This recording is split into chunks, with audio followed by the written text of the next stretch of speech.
Hi, this is Martin Drummond with Progressive News, and I'm streaming live, and I'm going to kind of wait around for some people to show up, maybe. Can you hear me okay? Yeah, you can. Good.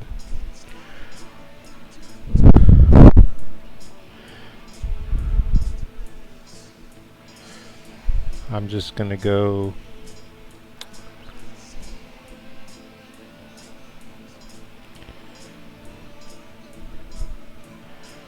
find myself. Find where I'm streaming live.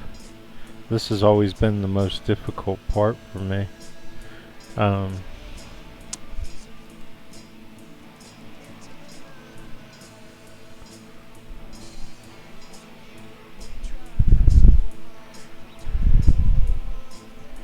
There's always somebody on here. I guess I can find out who they are if I want to. But what I want to find out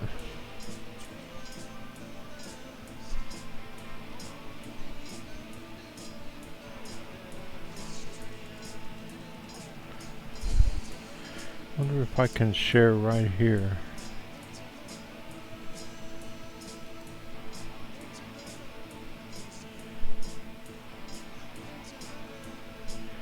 I guess I can.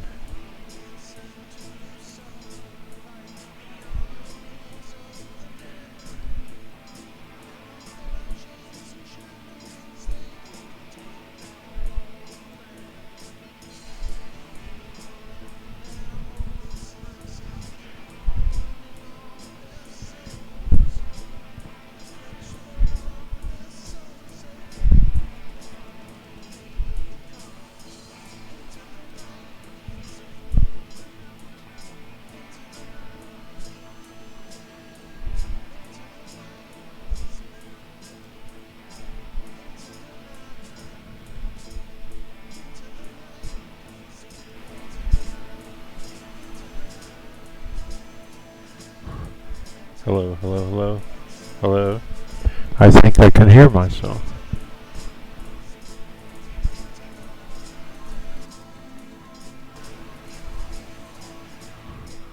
Hello, hello, hello, hello. I think I can hear myself. Alright, okay, so. Hello, hello, hello, hello. I think I can hear myself. Alright, okay, so. See if I can. I think I can hear me. Okay, so.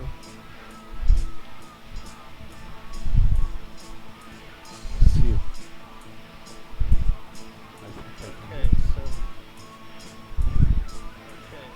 So I've shared this to my news group on Facebook. Let's see if that gets anybody's attention.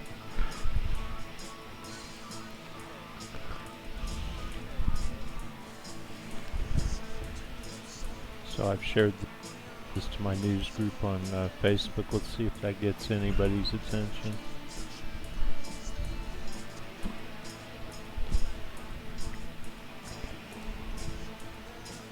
So I've shared this to my news group on. Let's see if that gets anybody's attention. Facebook.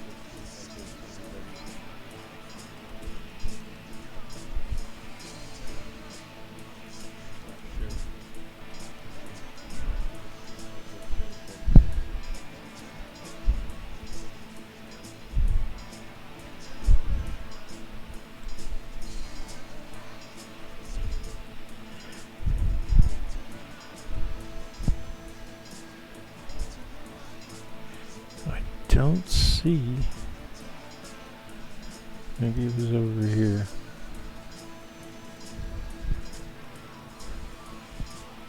Yeah. I don't see. It was over here.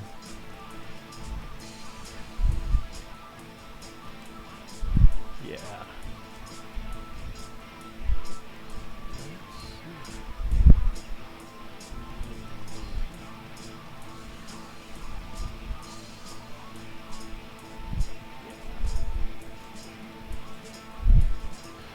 Try this.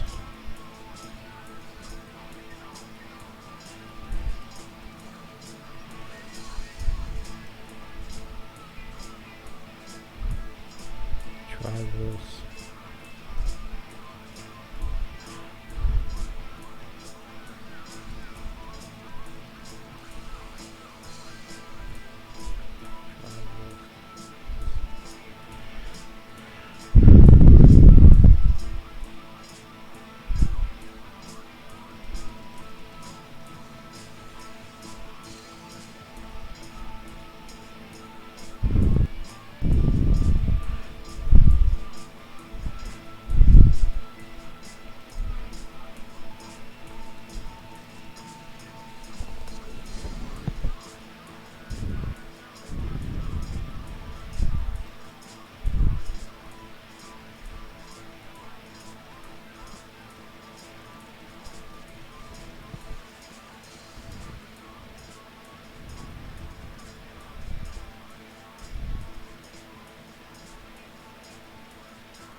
Try just sharing it to my newsfeed.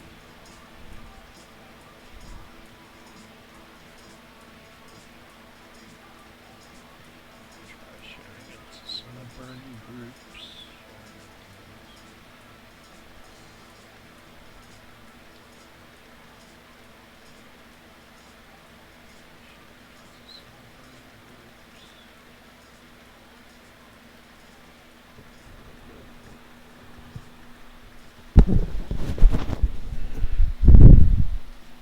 Okay, we got 2 viewers now. I'll start this in a few minutes if nobody else comes. I'm really just practicing, so... Okay, we got 2 viewers now. I'll start this in a few minutes if... So I guess posting to groups is working. I'm really so. Okay, we got 2 viewers now. I'll 3. We're back down to 2. Posting to groups is working. I'm really so.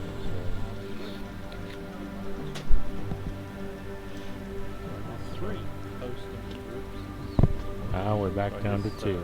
Posting to groups is working. Well, if you know me, I don't really care, so it's not that big a deal.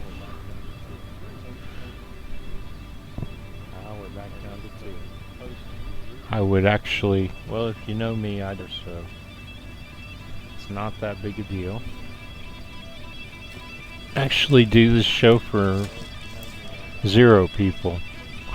I would actually, just for practice, you know. Not that big a deal. Actually do this show for 0 people. I would actually, just for practice, you know. Okay, let's advertise to a few more groups. Actually do this show for 0 people. Just for practice, you know. Okay, let's advertise to a few more groups.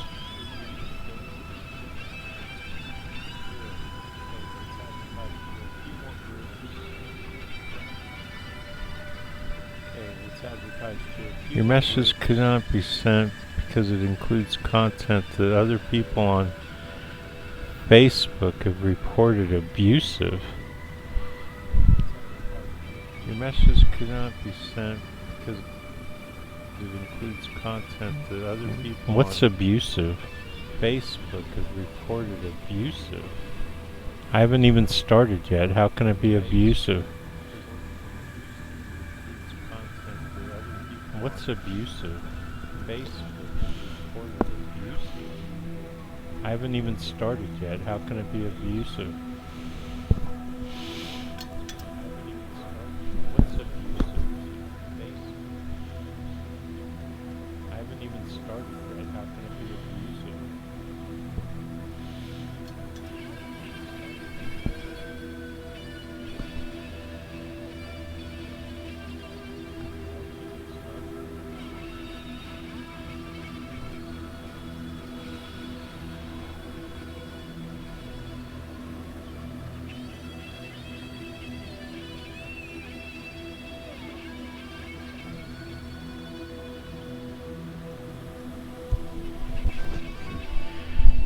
I mean, usually there's only one person on here anyway, so that one person must have been offended by something I had to say. Well, hang around. I'll get around to offending everybody. One person on here anyway, so that one person must have been offended by something I had to say. Well, hang around. I'll get around to everybody. So that one person must have been offended by something I had to say. All right, let's go ahead and start. Hang around. I'll get around to everybody. I'm looking at this map, and Turkey is all right. Let's go ahead and start attacking. So.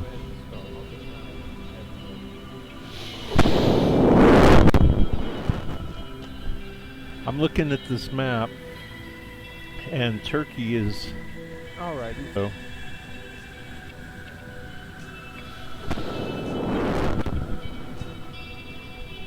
I'm looking at this map, and Turkey is all right.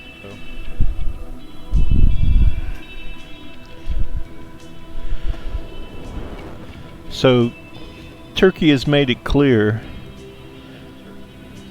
that Russia has to clear all these areas, all of this. So made it clear that Russia has to clear all these areas, all of this. So made it clear that Russia has to clear all these areas.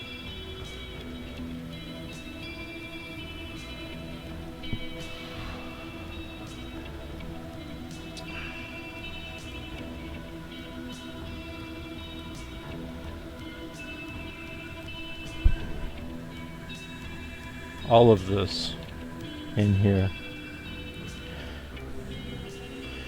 And apparently they haven't done so. So really a lot of fighting along here. I guess the Russians aren't moving fast enough, or probably not at all, right? Because there's lots of YPG, SDF, Kurdish fighters in here, because that's what's going on right here. So Turkey's moving into these areas because Russia hasn't done anything. Obviously, the Syrian Arab army is not clearing the Kurdish rebels, or whatever you want to call them, out of these areas. Turkey's trying to create room for the millions of refugees that are in Turkey right now. And of course you're going to get you know, it's loosely called Islamic State. Of course they've got no leader now. But you know, you got the women burning their own tents down here in the concentration camp. These are all concentration camps full of mostly women and children. And there's many more camps than this. A lot more.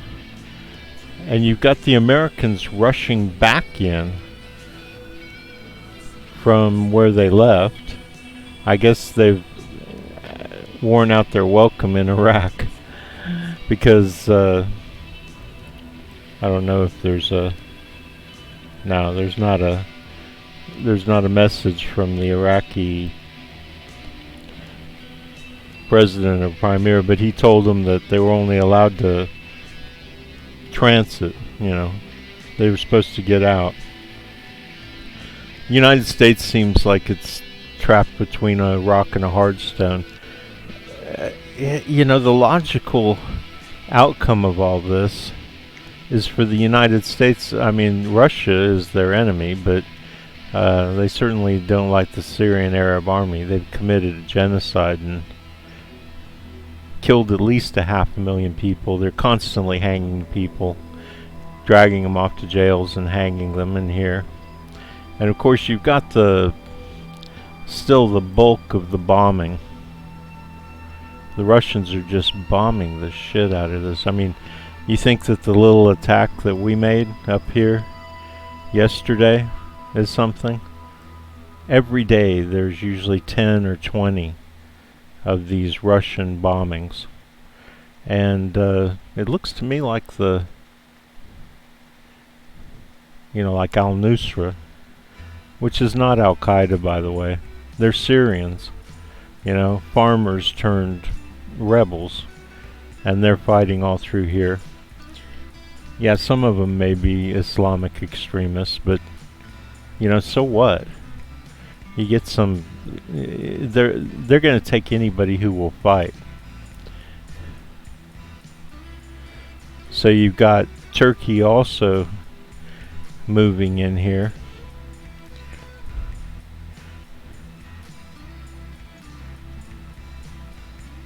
And you got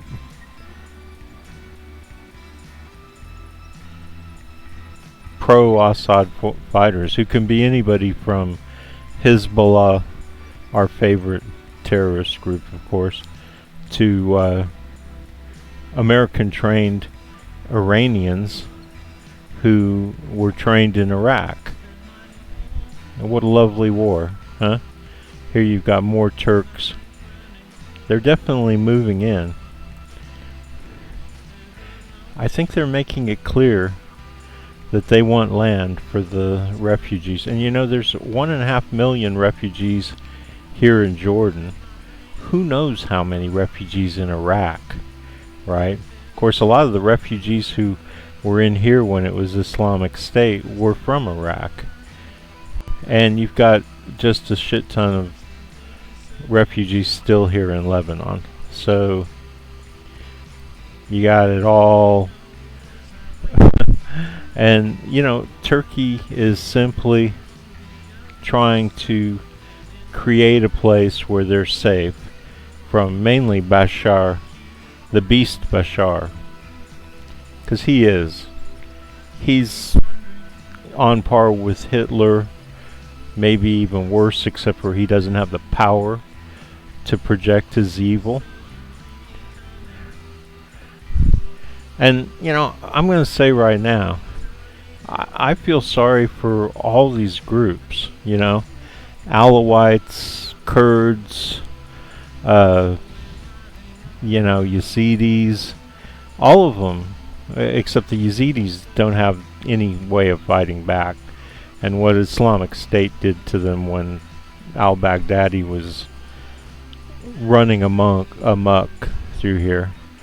But at the same time, while he was running amok, he was creating an area about this big in here for, Syrians and Iraqis.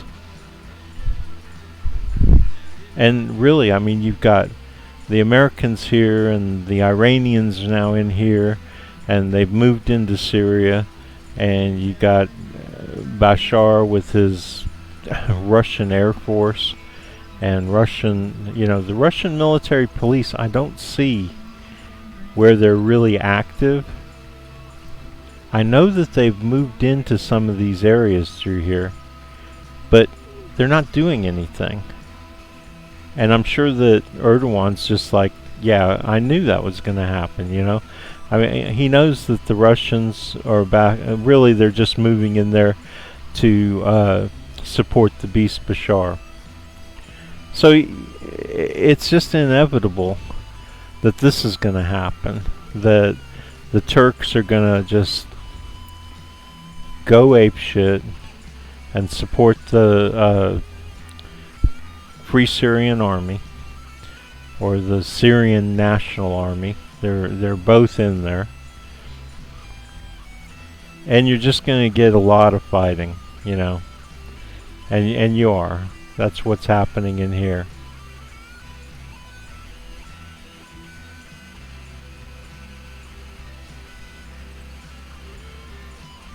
So obviously,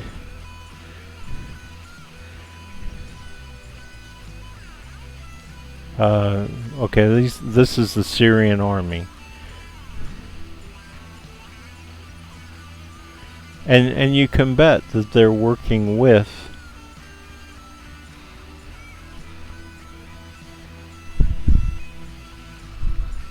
or did they just get real ballsy and just move right into Turkey's newly captured area?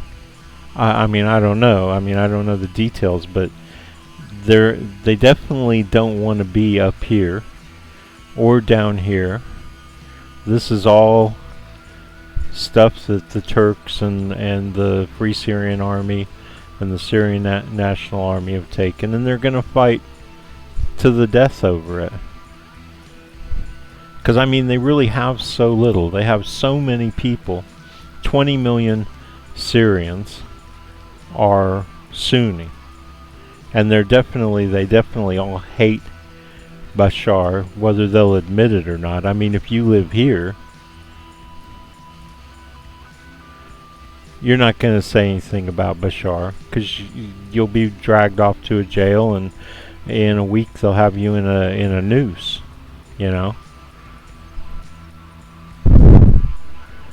So you got 20 million people who are all wanting all this land back, but not under the beast Bashar here in Damascus. So, I just thought I'd come back on here and offer a little clarity, because there's not a lot of clarity. And I don't see very much media coverage like I'm doing right here of what actually is happening. In 10 months, all the radio stations and newspapers and the internet will all say kind of what happened here, but they won't tell the truth. I mean, I have no horse in the race, but I can tell you that Erdogan, everybody criticizes Erdogan. I heard one of my fellow progressives call him I heard that's who it was. It was Lee Camp. So on Russian television, of course, heard him call Erdogan a strongman dictator. Well, let me tell you something, man. This is the largest democracy in the Middle East, not Israel, if you can even call Israel a democracy. I mean, yeah, they're fighting with the Kurds because the Kurds won't assimilate, and this has been going on for a long, long time. And the Kurds, refuse to speak Turkish, and they refuse to go to Turkish schools, and they just isolate themselves in Turkey. And so Turkey, it would be like in the United States if Mexicans, Americans set up their own schools and they sent their kids to school where all they learned was Spanish and they refused to speak English and all that. What would Americans do? Most of America. What would they do? I think you know what they would do. And so Turkey's got themselves into a real mess with the Kurds, which exist all through here.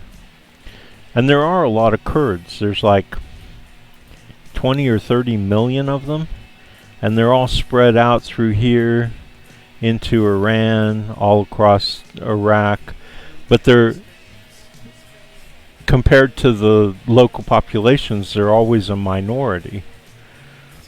So, if they could all get together and cut them out a piece here and say, okay, this is Kurdish, everybody get out, but then leave everybody else alone in here, because they had no right to use the United States to take this part of Syria.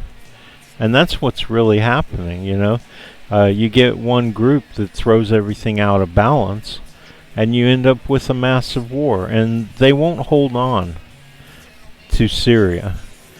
I mean, in 6 months, if Turkey doesn't take a bunch of this, then Assad, the beast Bashar, will take it, and Kurds will find themselves, if they try to hold on to it, they will find themselves being attacked by the Syrian Arab army, which isn't Syrian. It's just beast Bashar's army. Okay? So, I mean, no matter how you look at it, the Kurds aren't going to make this like Kurdistan and bring in Kurds from all over. And most Kurds want to stay where they're at, but they want to be autonomous, like the autonomous region in Iraq. I don't know how exactly it's autonomous, but anyway. So this isn't going to change. Erdogan's going to continue to fight for displaced, for Syrian refugees. The vast majority of the country is kind of a refugee in their own country down here and out of the country here. So that's it, man. That's how it's going to go. I mean, I don't see how it can change. Either Syria, now that it's gotten its foot in here, will... But they're going to fight over it. Syria and Turkey are going to fight over it until... probably until Turkey gets its way. And, you have to wonder, well, when are the Russians going to start, they're going to say, oh, well, Turkey, you're not sticking to our agreement, and we're going to start bombing you. And then you've got a situation where American trained pilots and NATO pilots are fighting with Russia. I mean, this is just, it could get really out of hand. Really. That's why I don't see Russia in here. I know that they've come in here, military police units have occupied different places. I see that Turkey is, and their Syrian National Army, the basically Syrians who trained in Turkey, are making big gains right here. And of course, Mosul is going to be... Where's Mosul? Oh, not Mosul, Manbij. And there's the Manbij Military Council. Let's see what's going on here. So, yeah, they're attacking... What is the United States doing here? So, the United States is just flying around. I've seen a lot of those over the last few days. The United States just flying around. But, obviously Manbij is a big one. I mean, Turkey, while they've attacked in these other 2 or 3 places, Manbij is really a big goal of theirs. And you can see it's in orange because the Beast Bashar army, that's what I'm going to call it from now on, because you know what, it's not even a Syrian army, it's like all these Iranians, and I mean, he can force Sunni Syrians throughout here up to the front lines just to get killed, but he can't force them to really fight their neighbors, the people who ran. I mean, really, would you? If Russia took over the United States and we were fighting other Americans down in Texas, let's say they were holding out down there. If the Russian president drafted you into his army and told you to go down to Texas and kill your brothers and sisters, would you do it? You certainly wouldn't. Your heart wouldn't be in it, right? So, I mean, that's a lot of what's going on here. Expect Manbij to be a huge conflagration point, okay? There's going to be a huge battle here. You've got the Manbij Military Council, that's Kurds, and they refuse to leave, and I don't know why. I mean, maybe Manbij, was it a Kurdish, uh, mostly Kurdish city.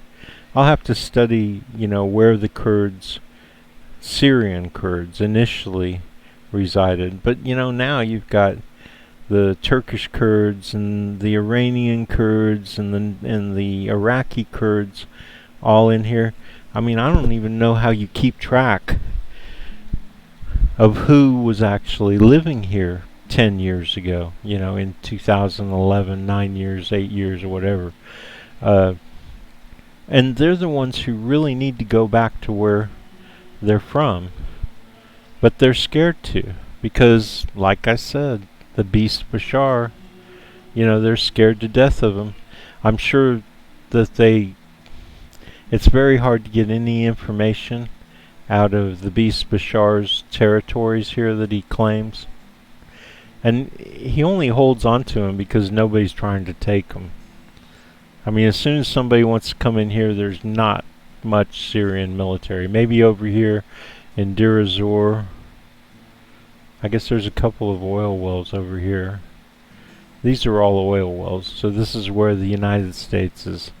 And by the way, the United States has a legitimate claim to these because they own them. Conoco went in there and created them and owned them. So basically what Trump is doing is saying, well, they're ours now. I mean, he's saying it's not our fault that our oil is under your ground, right? And by your ground, whose ground? Because nobody believes that the Kurds really own all this. And the United States owned these companies. I mean, obviously they had to pay fees and stuff, and now they don't have to pay fees, except for maybe to the Kurds who are involved with them. So this is an interesting opportunity to make a lot of money, right? Pump as much oil as you can before somebody forces you out. And by the way, IS, Islamic State, or ISIL, they did take all this away from the United States, except for I don't know if they actually ran the United States, Conoco and whoever else out of here. Maybe they forced them, I don't know. That'll be an interesting thing to look into.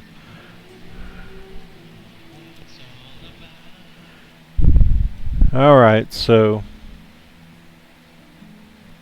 I pretty much covered the whole country here. So I'm done here. I'm not gonna mess with this anymore.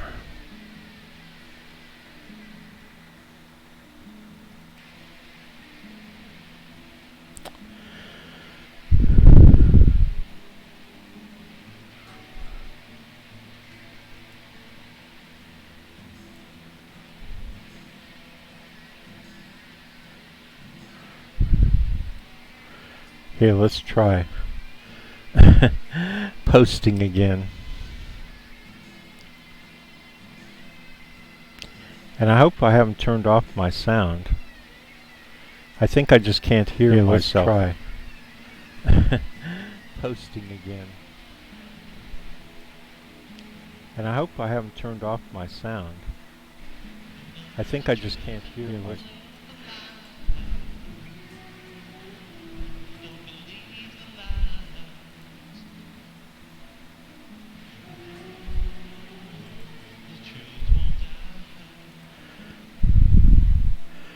Okay, let me see if I can hear myself on the feed. I don't know why I keep doing that.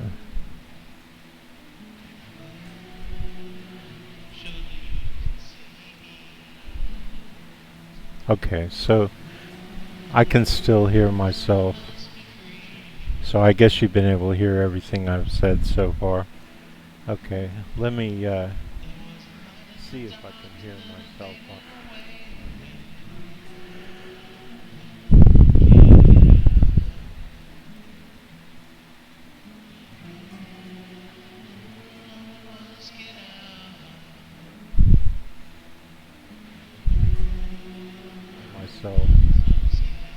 so I guess you've been able to hear everything I've said so far. Alright, so let's move on to another story. Get away from Syria. I mean, it's a nightmare for me, Syria. I mean, we're talking about between Iraq, the Iraq war, and Syria, what's going on. There's been, probably at least 2 million people. Most of them Sunnis who, some of them, IS when they were running, rampaging across the country.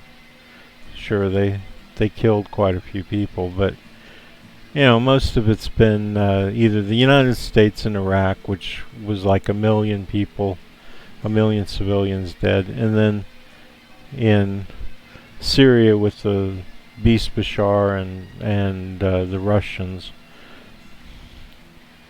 I'm going to say that it's probably closer to 1 million people in Syria too. So just throughout that area between Turkey and Saudi Arabia, there's been like 2 million people die in the last, and then you got to throw in, Afghanistan. So you got like, I don't know, just millions of people. And I just think that it could have been avoided. I mean, it's always the peasants who die in massive numbers, If these armies had wiped each other out, then we'd have nothing to worry about. Not that I do care about soldiers too, especially the ones who are in it for the right reasons, but it's just the people, the massive dying of the people.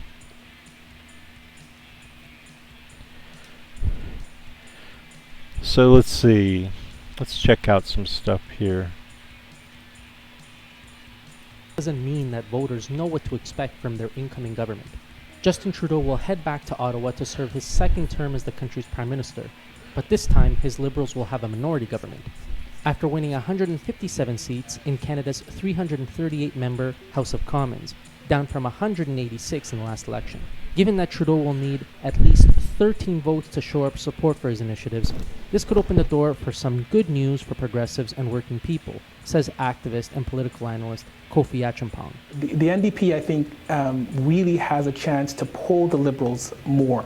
It happened in Ontario not too long ago, and I think it can happen federally as well, as the Liberals kind of see that the NDP is kind of encroaching on their progressive territory. However, Trudeau's Liberal Party has a very mixed record when it comes to the rights of working people. In 2018, the federal government went after postal workers, ordering back-to-work legislation once employees of Canada Post went on strike. Nonetheless, the outgoing government did pass some labor initiatives that could bode well for some workers. I just want to point out here that Canada is like far more racist than the United States. They have far fewer minorities, so they don't ever get the opportunity to express their racism, except for that they have expressed their racism, they've just kept it quiet.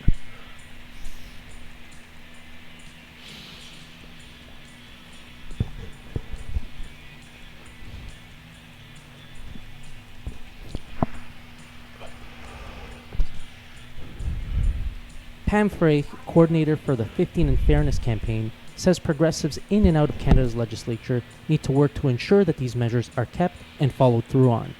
We need to be meeting with our MPPs right away and demanding that the $15 federal minimum wage come into play, I believe, on January 1st, 2020, in keeping with the Liberal government promises. So that's the first thing that we need to be talking about. We need to be talking about the federal Canada Labour Code changes and making sure that those get implemented, and that there's some work to do to improve them, because they were, to be sure, very modest. Much like in Ontario, even the most modest improvements for workers provokes a giant backlash from corporations that profit from precarity in the workplace. But we can move on that, certainly. The increase in the federal minimum wage, which was supported by practically all parties, is just one of the things that progressives will look to ensure stays on the Liberals' agenda. But there are also a number of other issues that the center-left parties, like the NDP, can push Liberals for movement on. Affordability in housing. We have a housing crisis in this country. From Montreal to Toronto to Vancouver, people cannot afford homes. Housing is a central issue. My feeling is that the climate justice movement is perhaps one of the most important movements. Yeah, except for that, I bet people in Canada are all about global warming, because, man, that's a cold country. Of our time. Not only is it a matter of practical reality that time is limited and we need urgent action, but I think the frame that the youth-led narrative is bringing to the table is something that really lends itself to a global perspective, to a perspective of international solidarity, a perspective that really challenges, the power of the corporations to put profit before people. Yet despite the prospect for some progressive policies, the Trudeau government has given signs that it will also cave to corporate interests. So, that sounds like California, right? Where there's like tons and tons of people piling up in the streets, and they're illegalizing them and moving them, trying to move them out. Of course, they just come back. I mean, the numbers are so huge, it's not like the cops can really enforce all these laws. And, I said that Canada's like the most racist country, one of the most in the world. Australia, what they've done to their indigenous, real pity. They don't have a lot of African Americans or maybe a few Asians, but they're really not under the pressure that the United States is. That's why the United States is always considered the most racist country in the world, right? The capitalist system is owned and run by white people. So anywhere you have the capitalist system, you have racism, systemic racism. They put all the minorities they can in jails, hoping that will lower the crime rate, when really the crime rate's only going to be lowered by giving these people dignity. We've got to raise them up. They can't pull themselves up by their own bootstraps. That's a bunch of bullshit. That's what capitalists say in order to try and say it's not their fault, when it is their fault. But when I lived in New York back in the early 80s, my girlfriend was, her father was a bigwig Canadian at the UN, and that was the first I heard about the indigenous in Canada. I'm sure a lot of indigenous ran to Canada, just like they ran to Mexico, and now they're all trying to come back, right? They hope to flood the countries, and maybe to a certain extent we should allow that. Allow them to be part of America, allow them to be part of Canada. But what the Canadians did to their indigenous is akin to what happened in the United States, except for they tried to force the indigenous communities through these schools they took away the children. They took away their children and put them in these boarding schools and never let them see their parents, trying to make them Canadian, make them look as white as possible and act as white as possible. And across, and then you got to talk about the local population. They're so okay with the oppression that you end up with, I don't know how many indigenous women being murdered by white people when they're traveling between their communities and stuff, and being kidnapped and killed, and you know, that's a story that will come out. It's akin to the United States, how we've allowed white supremacists to also screw over indigenous and stuff like that. So it's going on everywhere, you know, Canada, Australia, the United States, Europe. You know, we're not hearing the stories about how the white population in Europe oppresses and through capitalism systemically oppresses minorities. But you know, Canada's doing its best to deal with it. We'll see about this $15 minimum wage in 2020.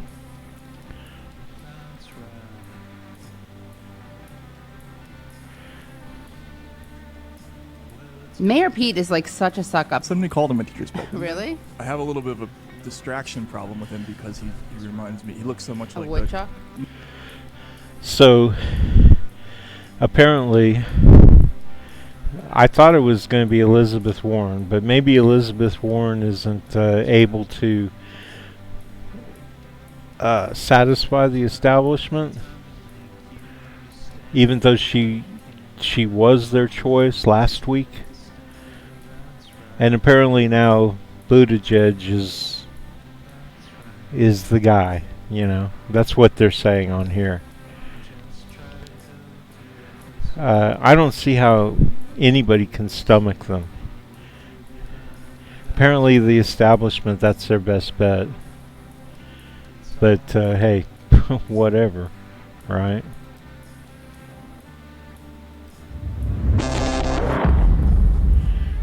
What's remarkable about Bernie Sanders is that when he says he supports a particular policy, I trust that he actually does genuinely support it, because he has been advocating for the same policies for decades. But it's not enough, in my view, to just support a policy that I agree with you on, because that does matter, and I can give you credit for that. But what I also need is assurance that you're going to fight for the policies you say you advocate for. And what's really important is to recognize that the system we have now is entirely rotten. It is corrupt to the core. So I need someone to put forward a strategy that is specific, that will get these policies codified into law. Because think about this, with how corrupt our system is, just the normal legislative process, it's not. And you know, a plan is never going to be perfect, and I see a lot of flaws in Bernie's plans, but the important thing is the goals of his plans, right? So his goals are to legalize marijuana, to reform the judicial system, which is corrupt as all get out, right? I mean, it's just absolutely awful. All that if you go to any mid-sized city in the United States, little towns, all the judiciary is a bunch of good old boys sitting around picking on whoever they don't like, and the people are rising up, right? So people who can't deal with having shitty bosses and shitty jobs and shitty salaries, wages, they're turning to stealing from Walmart and wherever, and maybe sometimes, as awful as it is, to robbing local people. You know, this is a revolution or a rebellion. The people in our jails are rebels,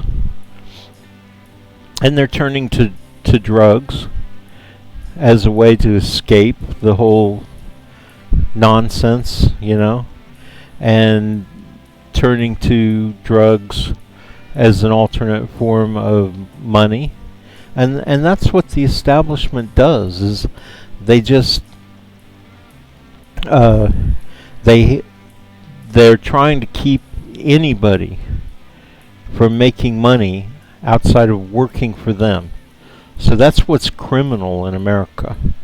Anybody who's trying to get out from under the establishment's boot, if you're not willing to work for $10 an hour and live in a shitty house and have none of the things that you need, constantly be trying to figure out, and on top of that, going into debt to the establishment. So, like, credit cards and all that. It's just a vehicle to keep you under their foot boot, right? So Bernie's trying to. He will try. And of course the police. We all know what the police are out. They become a million times more intimidating, right? And brutal. They're shooting people, unarmed people, down all over the place.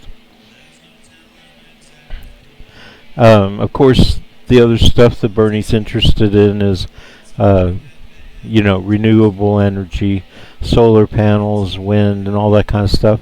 And that alarms the oil and gas people. There are probably several million of them in this country, just like there's 7 million in the military-industrial complex. And they're all, afraid that they're going to be making $8 an hour in 2001, right? So the people in oil and gas at the top, obviously, and the people at the bottom who are just working in these industries, I don't think they really support their industry, but at the same time, too many Americans are not willing to take a chance or to make a sacrifice to get the changes that we want. They don't want to become the low income people, while other people become higher income. So you've got all this going on, right, in the United States. And that's what Bernie's about. Now, I personally, while I know we need to get off of oil and gas and out of militarism, I don't believe in tearing people down. I don't believe in making the rich poor. Now, if it happens as part of the new system that we create, then we ought to make sure that those people do come first and get their spot, but not while impinging upon the rest of the people like they're doing now. And I'm convinced that this whole economic nightmare is an illusion, that it doesn't have to be. I think that they just keep people poor and stupid, and so that they don't have the resources to fight for their own their own place in this country. But I think Bernie does plan on changing that, and I think he will do a good job. I don't think he'll destroy the country with that. But I don't want to see the country become a welfare state any more than anybody else. So he's got a jobs program. He's got a plan for turning the post office into a bank for the people, where you and I will be able to go and get reasonable access to capital and security. It all sounds like a win-win to me. If the rich people if billionaires just suffer a percentage loss, 10% loss of their, because all their money's just sitting there, right? It's not doing anything. It's not like they've created more corn or copper or TVs or VCRs or homes or anything like that, except for maybe for their own people, their own and that's what they do, because that's where they get their support when it comes to election time, right? So they do create wealth in certain communities and maintain it. And that's their appeal. You know, it's all about minorities, right?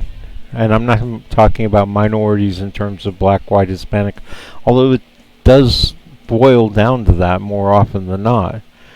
But what they're doing is playing a numbers game where they keep just enough people poor that the rest of the people in this country won't do anything about it. And I really think Bernie will do something about that. And I don't think he's as brilliant as, say, me, because I have ways of achieving all this, but I'm not going to ever run for president. So I have to kind of default to whoever I think is best for this country. And by the way, I've got a degree in business and therefore economics, so and that means nothing. I'm smart because I study this. That's why I became a journalist, because I study all these things, economics, religions, politics, like day in, day out. That's all I do, is sit here and study these things. And, you know, if anybody asks me, I'll tell them what I think that we should do, but nobody's asking me, so, you know, so I have to pick my horse, right? I have to pick who I'm going to support, who comes closest to figuring out what I've figured out already. And maybe sometime I'll explain. I mean, essentially, I'm a communist, but I'm only a communist in terms of, like, what the United States should be in 50, 100 years, you know, because I don't believe change should come too quick. That causes problems. But eventually, I think every American should be able to own their own house and own it outright, not just rent it from the government or the local government through taxes, you know. So that, let's say they do lose their job and everything, well, at least they've got their house, right? And they can live in that house. Now, as far as housing, I think that I've got these amazing ideas for building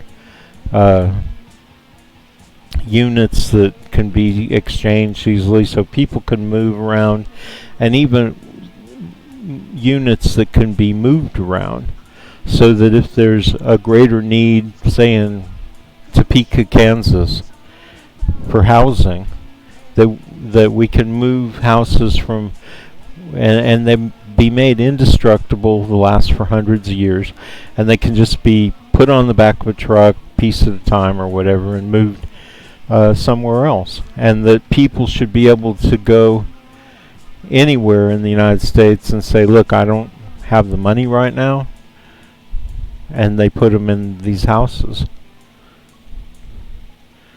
And yeah, I'm talking about minimalism, you know, I mean, basic housing for everybody.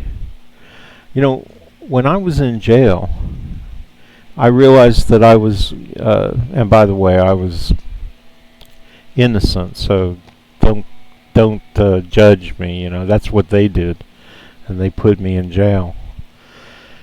But there's a true communist system, and it's called jail. I mean, in jail, you've got a house over your head. Okay, yeah, it's with 12 other guys in a little room and one bathroom to share amongst all of you, but it's a communist system. You all have to share. You all have to keep it clean. I mean, it's truly a communist system. But then you know what the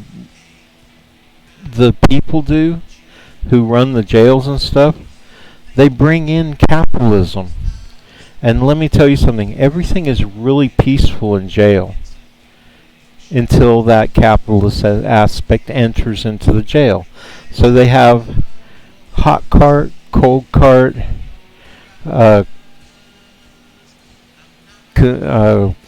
well, anyway, there are different places where people in the jail can pay outrageous prices for other things. And then they start trading all this stuff amongst each other, which they're not supposed to do, but the jails all let them do it. And you get all this friction. You get all, oh, you owe me a Coke, oh, you're the only guy who owns a deck of cards in the cell and you won't share them with anybody else.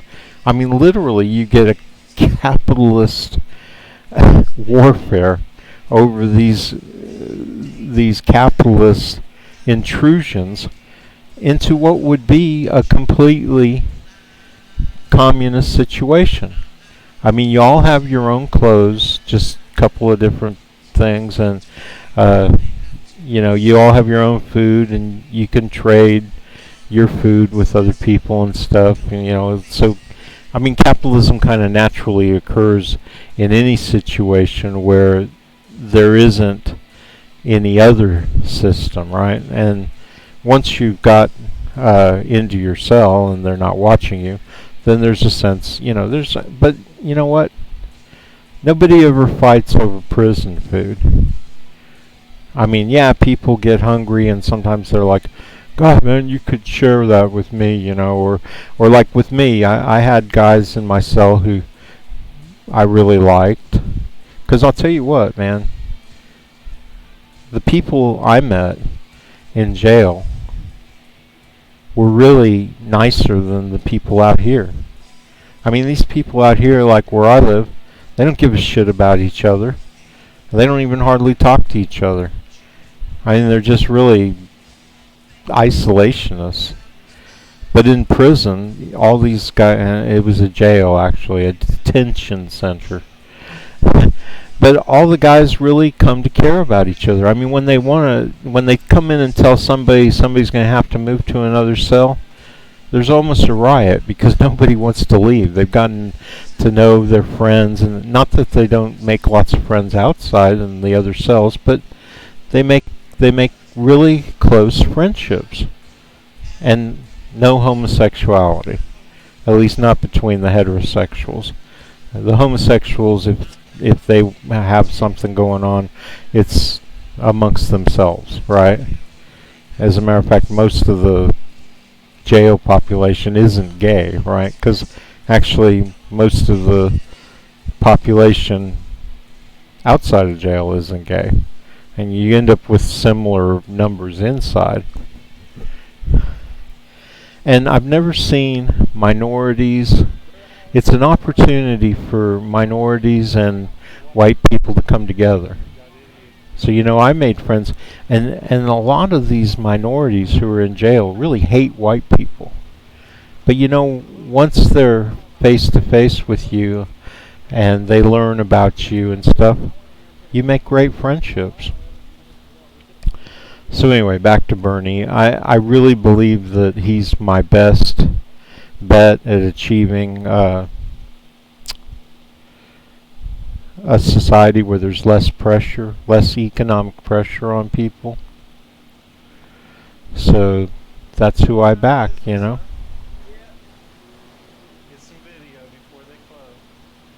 Going to suffice.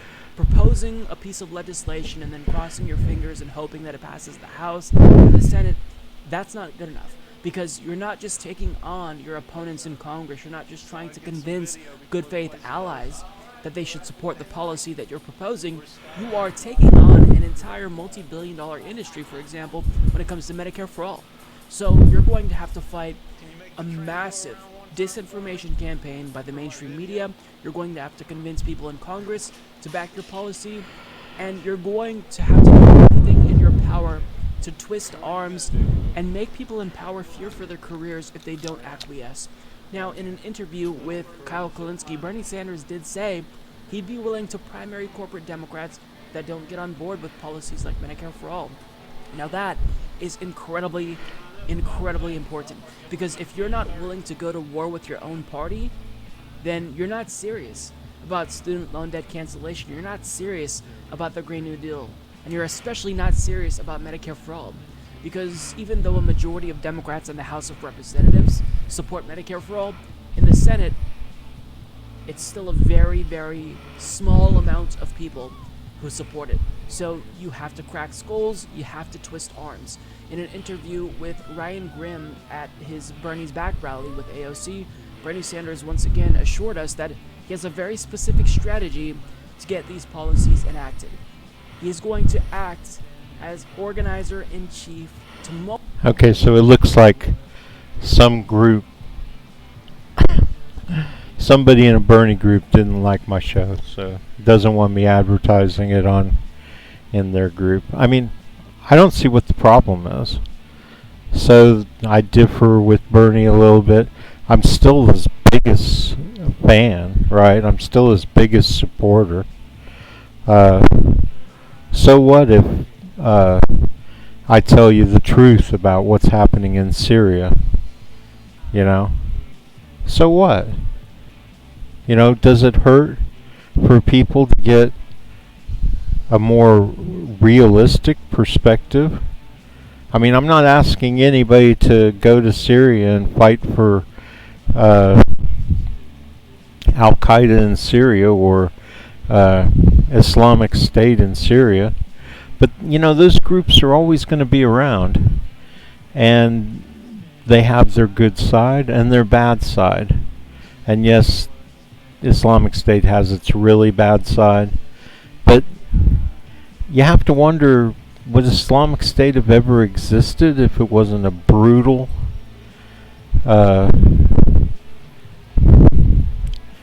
you know, how long do you last in Syria fighting against the United States if you don't demand absolute loyalty to your cause? So I don't know about that, but I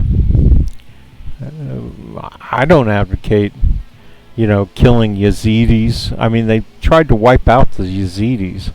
And this is all an ancient, not ancient, but, you know, back 1,000 years, you know, because Yazidis believe that the difference between Yazidis and Abrahamic religions, i.e. Christianity, Jews, and Muslims, the latest Abrahamic religion, is that, and don't ask me where they get it, but it sure is fascinating that they do get it, because it's another one of these religions that goes back so far that they didn't even have writing back then.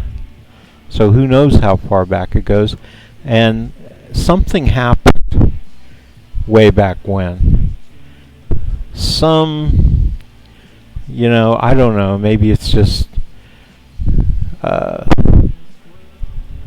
you know, backwards people, but they did believe that there were like people who were among them who were like immortal and super powerful and had all these powers, whether they were aliens or whatever, or maybe they didn't even exist, maybe they're just myths.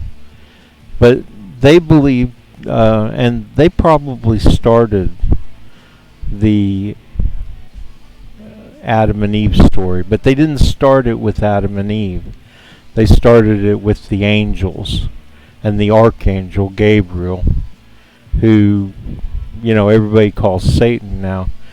But what they did was they believed, their story went like this, that God enshrined himself in the angel Gabriel, and Gabriel created the world, and he was the leader. I mean, he was like God on earth.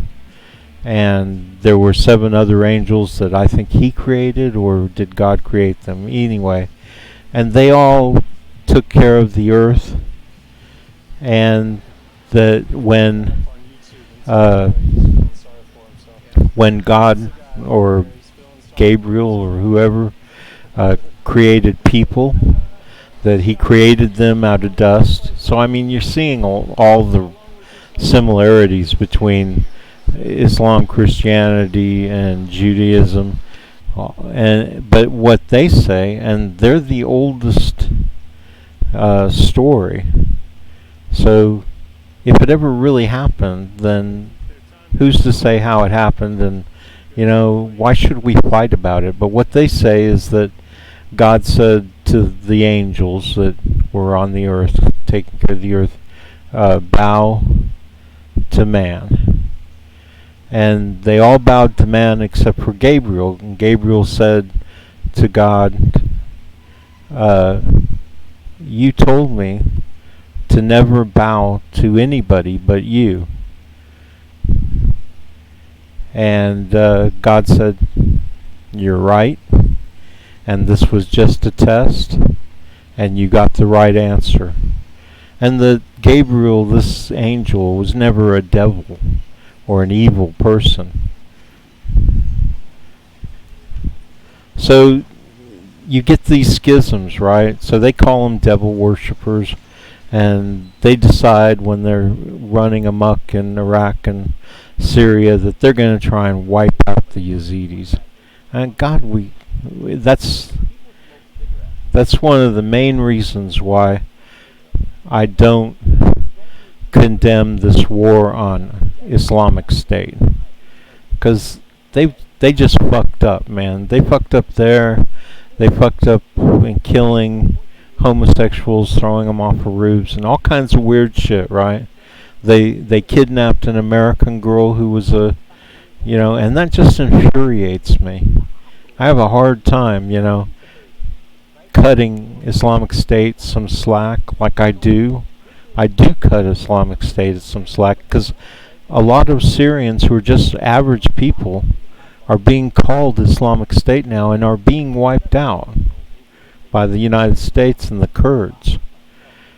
And so, I'm trying to find a balance here between what the United States and the Kurds and the Syrian Arab Army and everybody is doing to these people, because now it's like they're calling all the refugees and all the displaced people Sunnis, right? They're calling them all Islamic State and just labeling them and like putting a target on their back.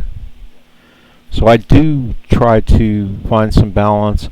I do think that we should try and pinpoint and target the backward Islamist, militant, jihadists, what have you. But we've really got to try and save the bulk of the Sunni people in between Turkey and Saudi Arabia. They have there's no justifying the fate that they're suffering right now. So that's how I feel about it, And I'll tell you what, if people in groups on Facebook or whatever come to watch my show and they hear me say this stuff, well, screw you. I know more about it than you do. I lived there. A lot of my friends are, the girl I almost married, except for I decided I couldn't live with her, her grandfather was Palestinian, her grandfather was Armenian and Christian, and her grandmother was Palestinian. Her mother was Scottish, so she's like a quarter Palestinian, quarter Armenian, half Scottish. And everybody, I know I can't know millions of people. I have a lot of friends, good friends, And a lot of them get very upset with what I have to say. So what? Let them argue it out with me. I'll argue it with them. I think they'll see my point after a while. And back to Bernie Sanders. The reason that I like Bernie saying he comes closest is because, not because of anything he said or anything, but I feel like he will give any subject, any plan that he makes, a lot of thought, so as not to hurt innocent people and to cater, or I don't know what the word is off the top of my head, but give an ear to other people's grievances and ideas. He's just that kind of guy. Whereas Biden's a fucking asshole, I mean, he won't listen to anybody's. He doesn't care who he runs over. And I hate to say this, but even though I don't know Warren personally, but all these people like that, they all strike me as being the same in that way. They're very opinionated. They don't want to listen to anybody. They don't want to learn before they just do something. And that's why Trump sucks, right? He's very opinionated. He doesn't care about other people outside of his white,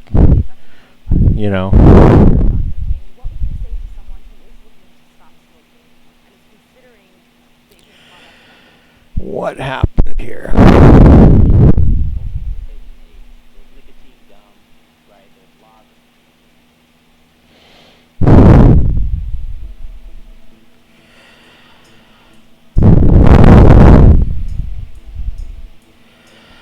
So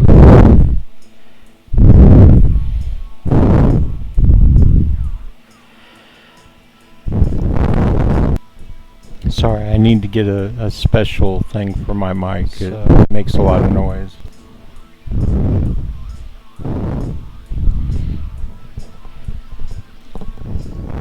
I'll try this. I need to get a special mic. It makes a lot of noise. It doesn't have a foam. I had a foam thing over it, but it's gone. It's deteriorated. I'll try this. I need to get a special mic. It makes a lot of noise. There, I think that will help. Sorry about that if some people were listening and there was a lot of noise. Okay, so moving on. Or no, let's listen to this a little bit more. Mobilize people to put pressure on Congress to get these policies passed. So if you become president, Richie Neal will become the chairman of the Ways and Means Committee. He's fairly public about his opposition to Medicare for All. Meanwhile, he has an opponent in the primary who's supportive of Medicare for All. Should there be a push and then... I'm not going to look at race by race. This is what I will tell you though. I think the last poll that I saw has over 70% of the American people understanding that health care is a human right, that we need to go forward with Medicare for all. And as President of the United States, trust me, I will remind every member of the United States Congress and their constituents about the need to take on the healthcare industry and guarantee health. I'm wondering, is there anybody in America who doesn't know everything about Bernie Sanders and his plan? And knowing that, why isn't 99% of America behind this guy? I mean, it makes me sick inside to think that what is the percentage of racists and people who don't care about their neighbors and don't care about a fellow American citizen? And what percentage of Americans are like that stupid to believe that the capitalists are going to solve all these problems? I mean, how long do we wait? How long do we wait for capitalism to take care of the poor and the disabled and the mentally ill and the homeless, and it's, if anything, it's just getting worse, right? I mean, nothing's improved under Trump. There's homeless people all over the place. There's the kind of drug abuse that's caused by a capitalist system, you know, where there's despair. And how many Americans really believe? I mean, maybe they're just so young. Maybe there's a lot of young people who actually believe that capitalism, their promises, you know, that they're gonna fix everything.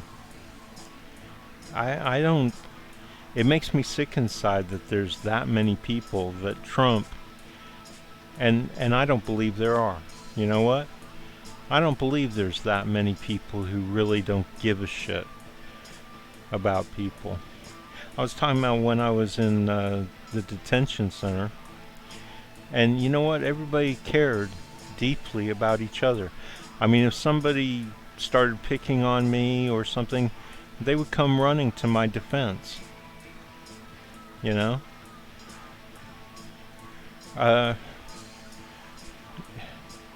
You know, if the cops out there were not doing their job, not making sure everybody was okay, then whoever was getting hurt, the people around them would all come together. Now, I don't believe the American people are that much different than the population I met inside. I mean, does being free out here, does it change a person? You just, I mean, maybe because there isn't a communist system like there is in jail, maybe everybody's just so desperate that they can't come together and take care of the people who are less, you know, less, they're having problems and stuff. I don't know, but, you know, if Bernie can do something about that, if he can help create a system where through the government we care about each other, I don't know why anybody wouldn't be for that. I really don't. I can't see any logical reason. It seems to me like it's just fear-mongering, you know?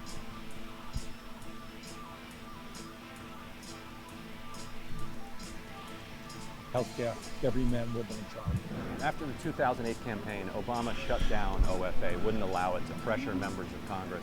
Would you do it differently? Yes, I absolutely would. I'm a great fan of Barack Obama. He's a friend of mine. He and I have actually discussed this very issue. And his view is it's hard to do it. I understand it. But the essence of my politics, and I think Alexandria's as well, is that we need an ongoing grassroots movement of millions of people to pressure Congress, to pressure the corporate establishment so that we can bring about the changes that this country desperately needs. So that's why I have said that I will not only be commander-in-chief, I'm going to be organizer-in-chief. That's exactly what that means. So the first thing I want to point out is that Richard Neal, who will be on the Ways and Means Committee, who is a vocal opponent to Medicare for All, he does have a primary challenger, as Ryan Grimm pointed out. His name is Alex Morse, and we absolutely need to make sure that we get all of these corporate Democrats out of office. Alex Morse, he seems more like a Warren Democrat, but he still has pledged to not take corporate PAC money, and he's exponentially better politically than Richard Neal. So we just have to defeat these incumbent Democrats who will act as obstacles to progress. But what Bernie Sanders said... And, you know, I made a post this morning. As a matter of fact, let me just go ahead and go to that, if I can find it.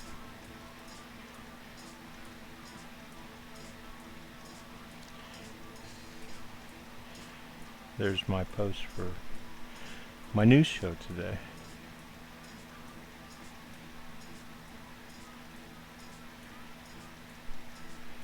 And by the way, I think everybody should see this, so I'm going to just go ahead and play it. Hello. How are you doing? Good.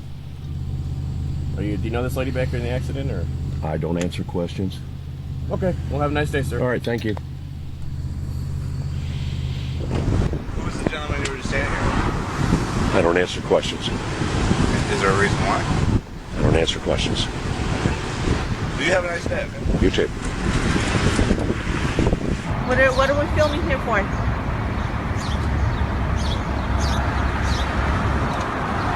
don't want to talk? Nah, I don't answer questions. Okay. What's your name again? Oh, I don't answer questions. All right. You have a good day. Thanks. Phone number? I don't answer questions.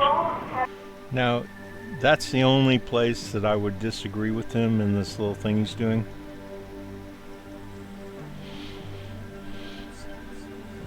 Not because I don't think he's right,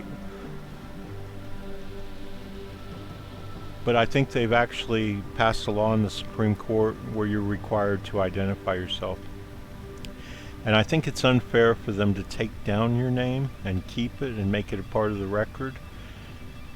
You know, but I think that you should be able to just show them your driver's license and not let them take it because it's your property. And just say, you can look at it all you want, that's it. And that should be enough. And from then on, nothing, right? Do like this guy's saying. Okay, is there anybody here that can answer questions? Don't answer questions. Okay. I'm not sure how to respond to that, sir. I don't answer questions. I don't answer questions. You don't answer questions? That's correct. What's the reason for that? I don't answer questions. So I thought we'd take this opportunity to go over what I don't answer questions means. Also, when and how to use it. First off, I don't answer questions means exactly what it says. It means you shouldn't answer any questions. Zero, not one, nada, zilch. And here's why. Your answers could be incriminating without you even knowing it. In fact, that's exactly what they're hoping for, is for you to make a mistake so they can give you a field sobriety test, search your vehicle, or worse. So don't be stupid. Keep your mouth shut and don't stick your foot in your mouth. And don't be afraid to use those words. They're okay to use. It's the law. Your forefathers died to give you that right. So let's not forget that and let it go to waste. They wrote it into our Bill of Rights. It's the Fifth Amendment, your right to remain silent. Remember that. The Fifth Amendment states, nor shall be compelled in any criminal case to be a witness against himself. Do you know what that means? That means you don't have to say anything to anybody, especially the law, for any reason if you don't want to. That's what people mean in court whenever they... Of course, the police, and this is what I was talking about when I say, you know, reforming the police and everything, law enforcement, they've taken that and twisted it around to say, well, if you're not willing to talk to them, then you're guilty. And therefore they're going to... And they're doing it illegally. They're not allowed to do that, but they're doing it everywhere. And you're likely to get into trouble doing what he says because they're illegal, they're thugs. But, you know, I think that it's a chance worth taking. So, and definitely, as he'll say here, record them the whole time. Say, I plead the Fifth. By using those four little words, I don't answer questions, you're informing that officer that you know your rights and you're not afraid to exercise them. You're also informing him that he needs to stop this line of questioning immediately. But keep in mind, and this is very important, you should videotape your encounter with police. If you don't, it's your word against theirs, and we all know how that goes. Yeah, we do. When I was on trial, the jury took what they said over what I said, even though I was the only witness. They weren't there, They're just going by what they've heard and da da da, and they all just decided to throw me in jail. And it didn't matter that I said that I was recording for my show. So as a journalist, I'm protected under the Second Amendment or something. And I was also expressing my feelings. When I said that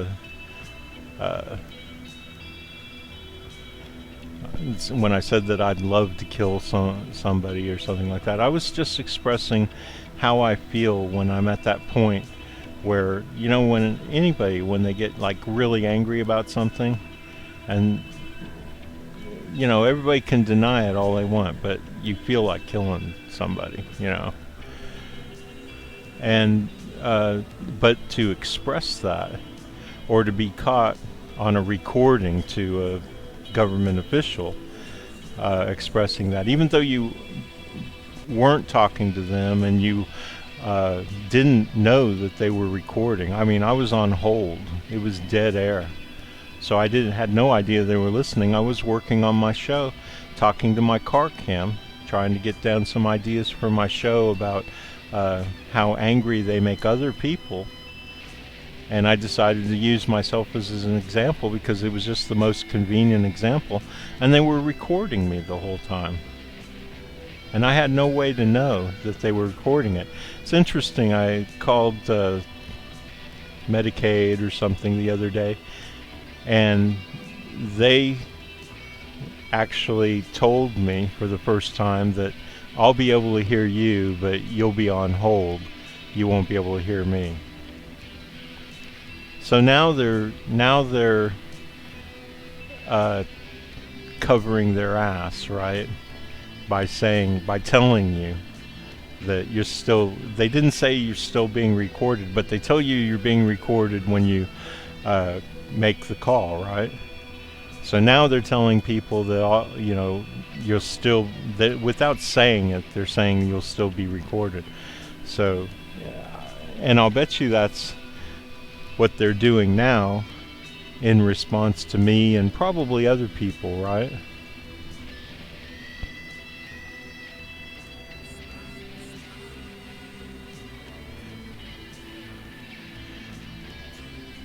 Yeah.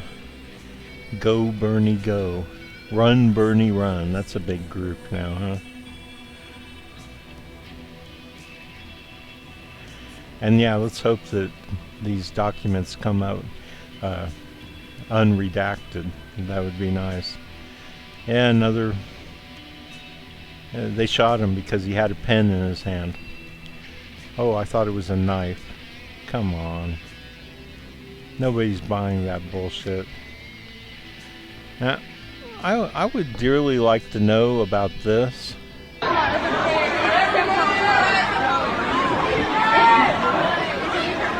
What the fuck? Because, Terrence posted this, and it says a developing mass shooting at Texas A&M College homecoming. Scene is secure, but murder is still at large. At least 3 killed, 20 plus injured. What happened with that? It just kind of petered away. I haven't heard anything else about it. Was it a hoax? If anybody out there knows, I'd be interested in hearing more about it.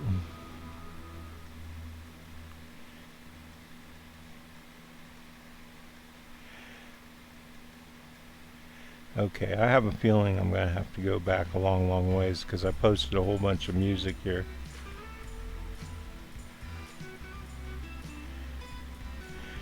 And by the way, somebody was asking me because I said how much I loved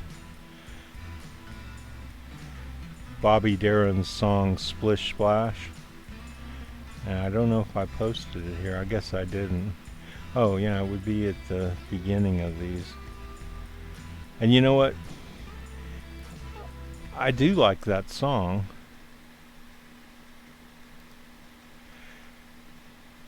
But Bobby Darin and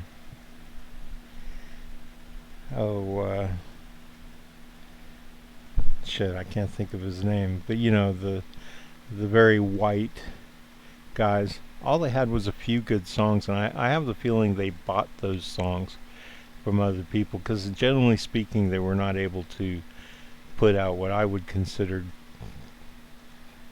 progressive songs. So rock and roll, you know, that was the beginning.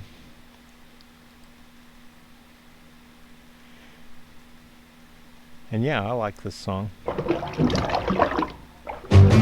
Splish splash, I was taking a bath, long about a Saturday night. Yeah, a rub dub, just relaxing in the tub, thinking everything was alright. When I stepped out the tub, put my feet on the floor, I wrapped the towel around me and I opened the door, and in a splish splash, I jumped back in the bath. Well, I was out of no.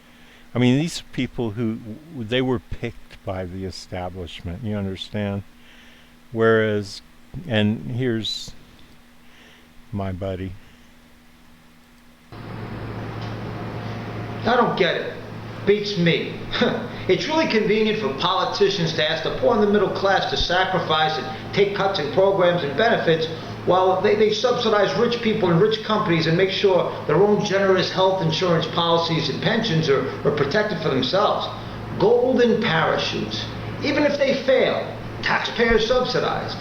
Isn't it so holier than thou to complain about socialism only to then practice socialism towards the rich?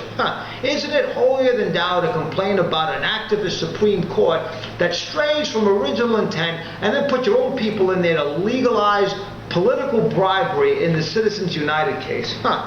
This makes me think about Bobby Darin and his attitude, because sometimes it's good to have the guidance of somebody with attitude to deal with bad attitude of others. Now, of course, Citizens United isn't about public bribery. Public bribery goes on all the time. It's called, K Street, lobbyists, and that's not really the same thing. What he's talking about is the ability of rich people to pay for tons of TV ads and pay other people to represent their point of view in Facebook and places like that. And he's right. I mean, it's a horrible thing, but it's not actually about political bribery. Bobby Darin sang a love song called Up a Lazy River that went something like this. Up a lazy river by the old mill run, a lazy river in the noonday sun, linger a while in the shade of a tree, down where your troubles dream with me. Up a lazy river where the robin song wakes the morning, we roll along, make me blue skies above. Everyone's in love. Up a lazy river, how happy we'll be. Up a lazy river with me. Now some people say Bobby had an attitude problem. Well, maybe Bobby's attitude problem came from his personal circumstances. But hey, I'm just asking. Maybe it's also because he was pretty upset about injustice. I mean, the guy supported Robert Kennedy, who tried to bring back the FDR coalition, which believed bread and butter economics and civil rights could be talked about by the same group of people in one party. So in this day and age of fake news, I'd like to sing a fake love song to all the corrupt and morally bankrupt politicians out there taking all the legal bribes. I want to use Bobby's song and Bobby's attitude to serenade these corrupt, morally bankrupt politicians, like I'm escorting them up the river, which is another way of saying to prison. And I don't mean those luxurious club-fed prisons. So here's my fake love song dedicated to all the bad guys in the political system and to Bobby Darin's attitude for peace and justice. Up a lazy river where that robin song awakes the bright new morning as we can roll along. Now there are blue skies up above, and as long as we're in love, you know we're up a lazy river. Up a crazy lazy river, up a lazy river, ain't going your way, get out of my way, up a lazy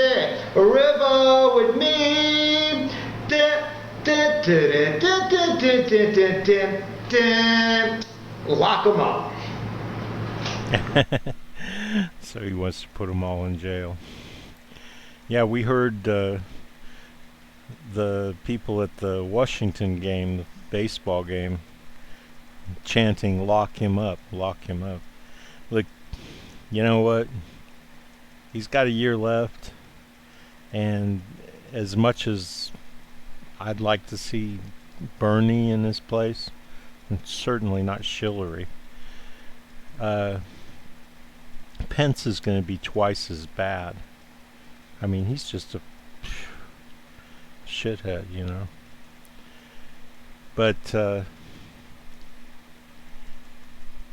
I just hate to see discord in our society and people just, you know, throw everybody in jail and hate everybody. It's, if you don't hate me, you hate Trump. Or you don't hate Trump, you hate Bernie.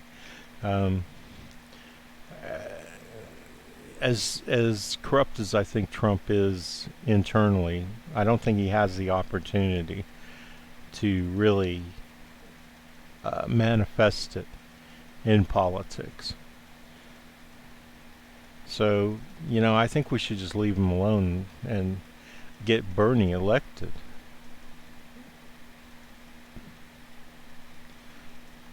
Zuckerberg. All your private messages, texts, being scanned.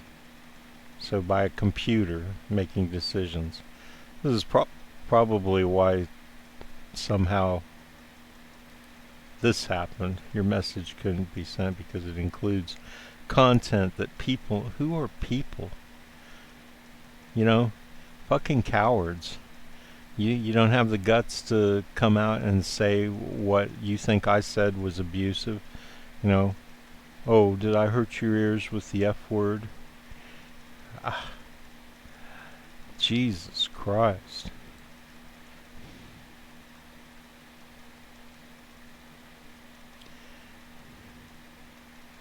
Well, I don't think I'm gonna find the thing I'm looking for.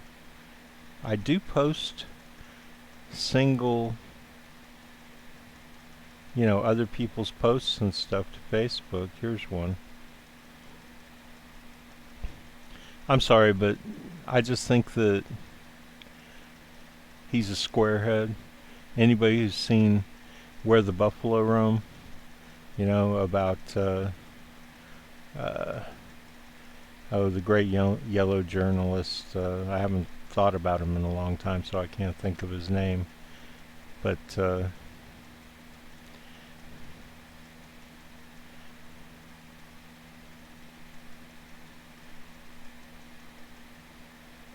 when he's a piece of shit, but you're a piece of shit too, so it works. How true, huh? And here's one of my heroes. Jimmy Carter voted for Bernie Sanders over Hillary Clinton.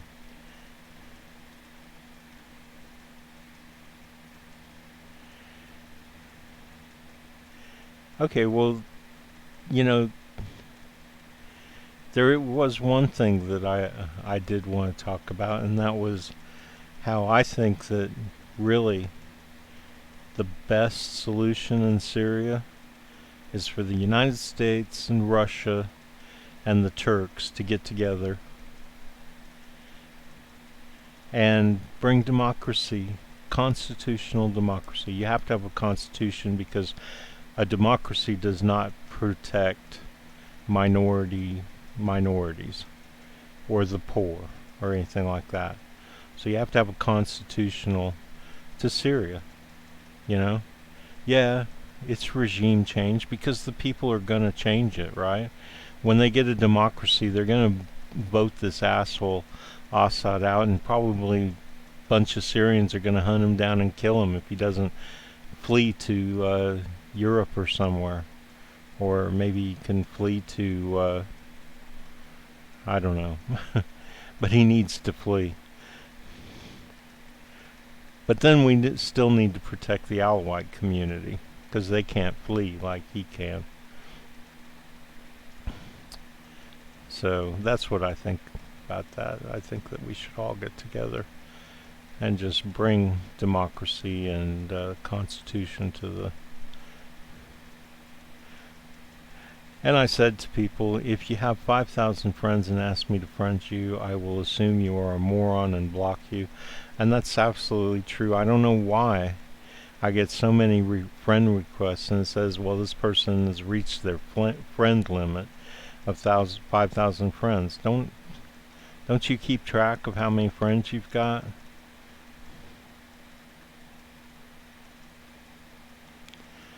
Yeah, you know, the whole world is acting like it's got a population explosion, right? Like there's too many people in this world. And it's not that there's too many people, it's that there's capitalism. Capitalism is not the solution to our problems.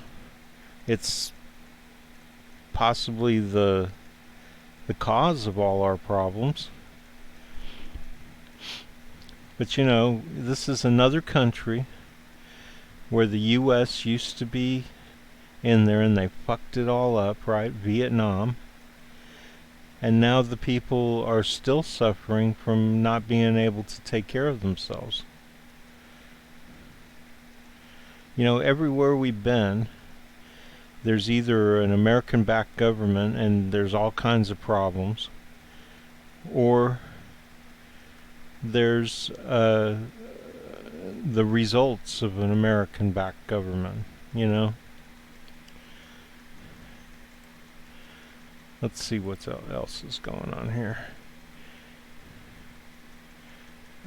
I wanted to go to Rami Khouri. You're at Harvard Kennedy School, but you generally are in Lebanon. Talk about the significance of the protests that are taking place there and now. Okay, I grew up in Lebanon, and a lot of my friends are very powerful people in Lebanon. The Shamoons, the Salems. You know, I lived 5 miles from the presidential palace in Babda. And I've been saying all along that, you know, the underlying problems of Lebanon, which are rich Christians owning everything and therefore controlling who makes money and how much, and very little wiggle room for the Shia or whoever, the Druze, to really make money, and no effort, because it's a Catholic country, to slow down the population. You've got all these minority refugees.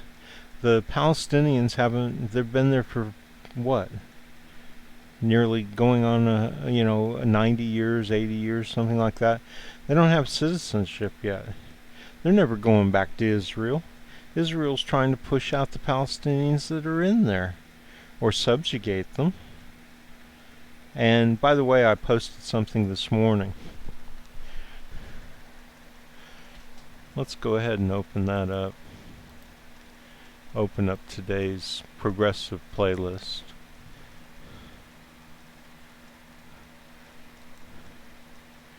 And I'm Mo Bernie is what I like to call. Yeah, Rashida Tlaib, go baby. She endorsed Bernie. She's a sweet gal, huh? Sorry if I'm on the cusp of the old world and the new world. I like to say gal and stuff like that. Maybe it doesn't make sense anymore. But oh, it's probably down at the beginning, at the end here somewhere.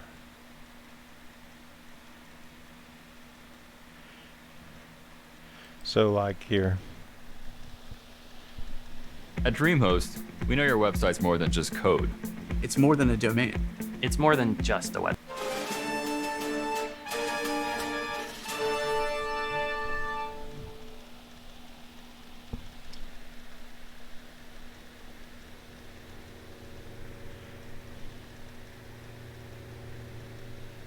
From the outset, Israel has faced threats of complete annihilation.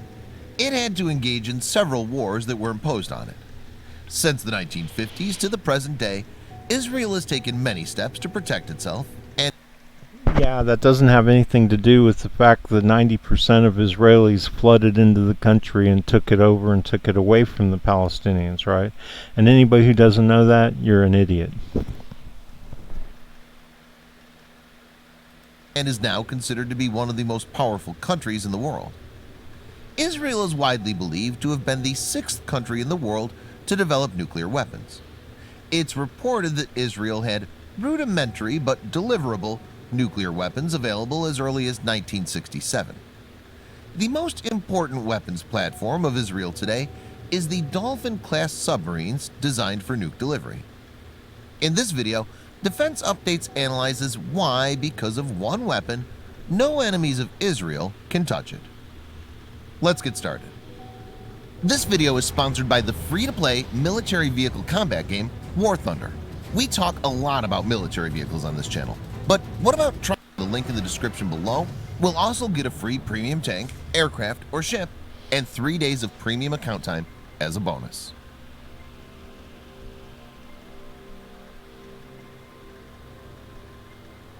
Israel is not a party to the NPT, or Non-Proliferation Treaty.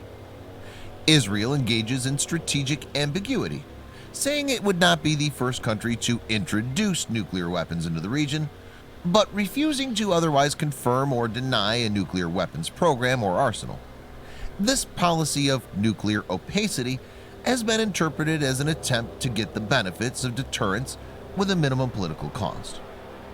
In 1968, the Israeli ambassador to the United States, Yitzhak Rabin, affirmed to the United States State Department that Israel would not be the first to introduce nuclear weapons into the Middle East.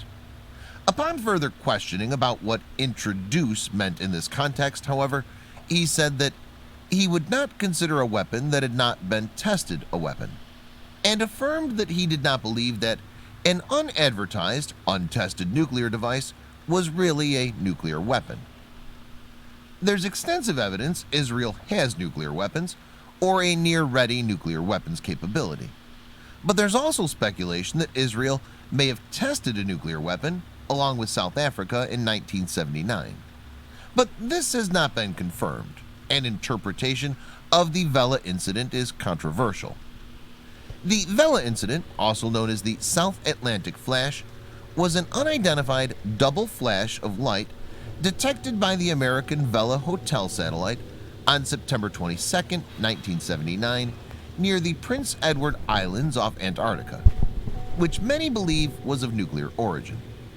The most widespread theory among those who believe the flash was of nuclear origin is that it resulted from a joint South African and Israeli nuclear test. The topic remains highly disputed, and most of the information about the event remains classified.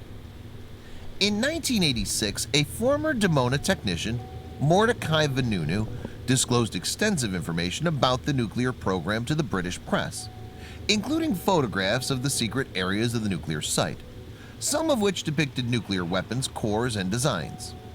Vanunu gave detailed descriptions of lithium-6 separation, required for the production of tritium, an essential ingredient of fusion-boosted fission bombs, as well as information about the rate of plutonium production.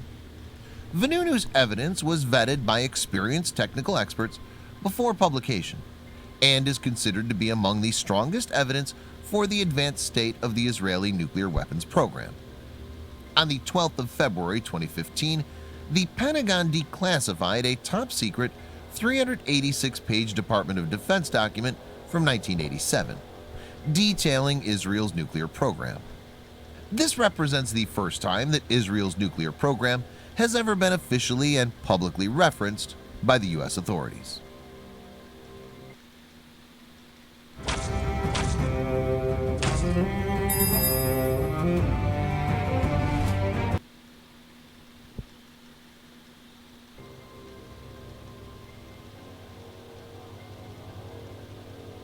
The Stockholm International Peace Research Institute, or SIPRI, estimates that Israel has approximately 80 intact nuclear weapons, of which 50 are for delivery by Jericho-2 medium-range ballistic missiles, and 30 are gravity bombs for delivery by aircraft.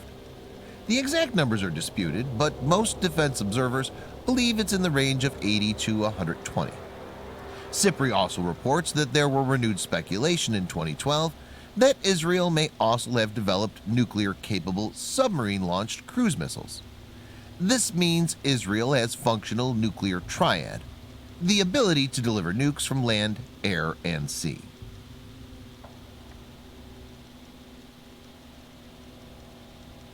For the sea-based delivery, ballistic missile submarines are the go-to option.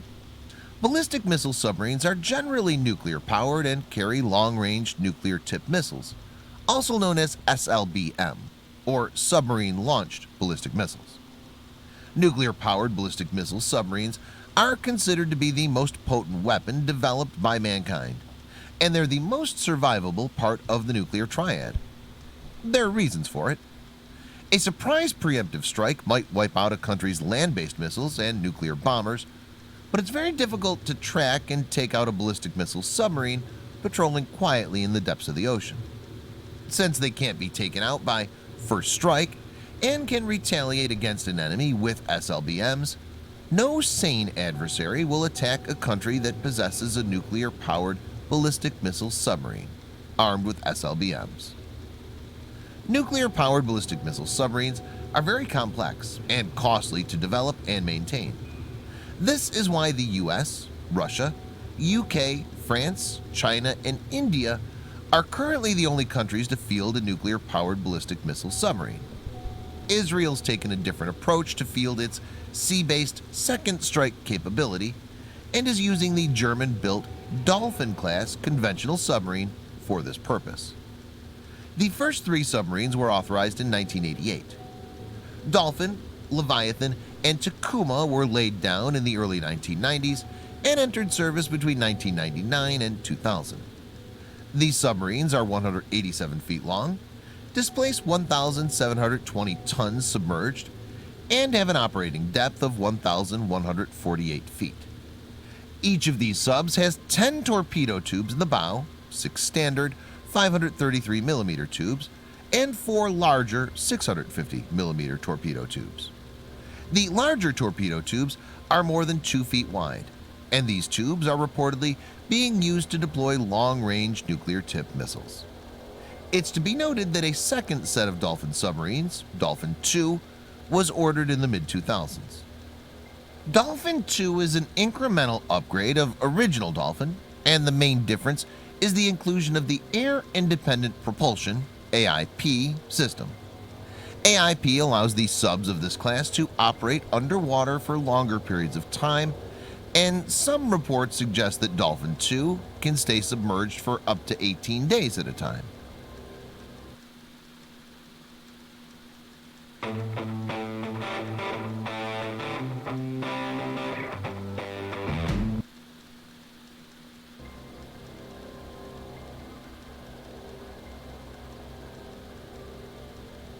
In the year 2000, the U.S. Navy observed a missile launch from off the coast of Sri Lanka that traveled an estimated 932 miles, or around 1,500 kilometers. The missile was speculated to be an upgraded Popeye missile. Popeye was originally an air-launched ground attack missile.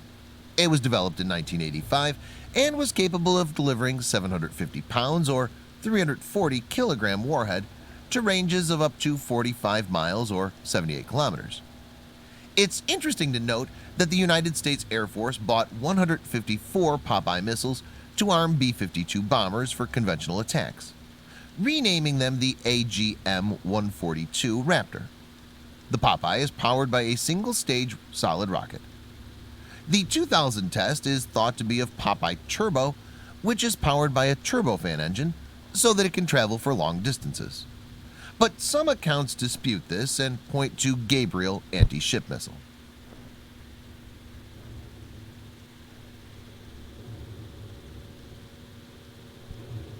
Though the exact nature of the weapon is not clear, there is a consensus among strategic analysts that Israel has deployed long-range nuclear-tipped land attack missiles from its Dolphin-class submarines.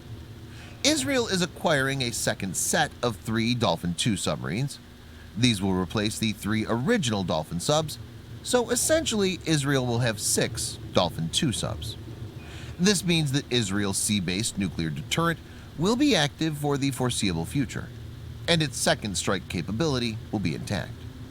So traditional Middle East rivals of Israel are in the strike range of Israel's sea-based nukes. Any of these countries trying to attack Israel with a preemptive strike will have to face nuclear retaliation.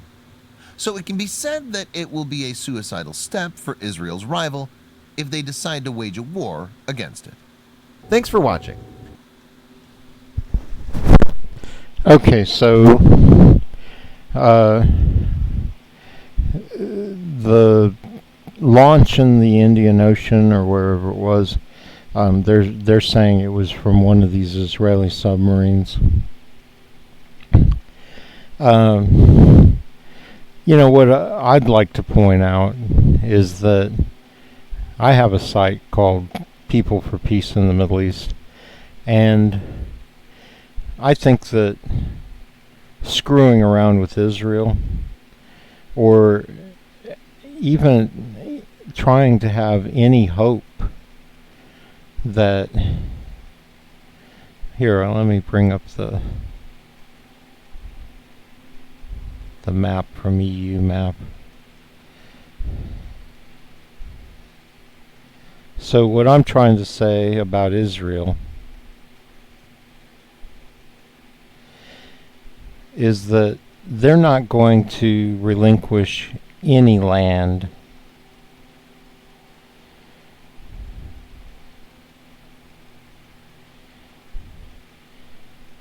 within these borders. I mean, they control all this land, and people like to talk about a Palestinian state, and you know what? I doubt it. I think that they're going to keep all of this land and the Golan Heights, everything that they've grabbed so far, and everything inside is just, you know, the Palestinians will become subjugated by them, and they will, you know, make use of them for slave labor, and like we do our minorities here in this country, or put them in open air prison camps like Gaza. But the West Bank, you can forget it. So I think we have to think about finding the Palestinians a new homeland, just like we got to think about finding the Kurds a new homeland, because that's going to be the only solution. I mean, unless you want a huge nuclear war where, you know, hundreds of millions of people die. Because that's what it'll take to destroy these 6 submarines and the Israelis inside Israel. I mean, how tragic, right? That we're at that point.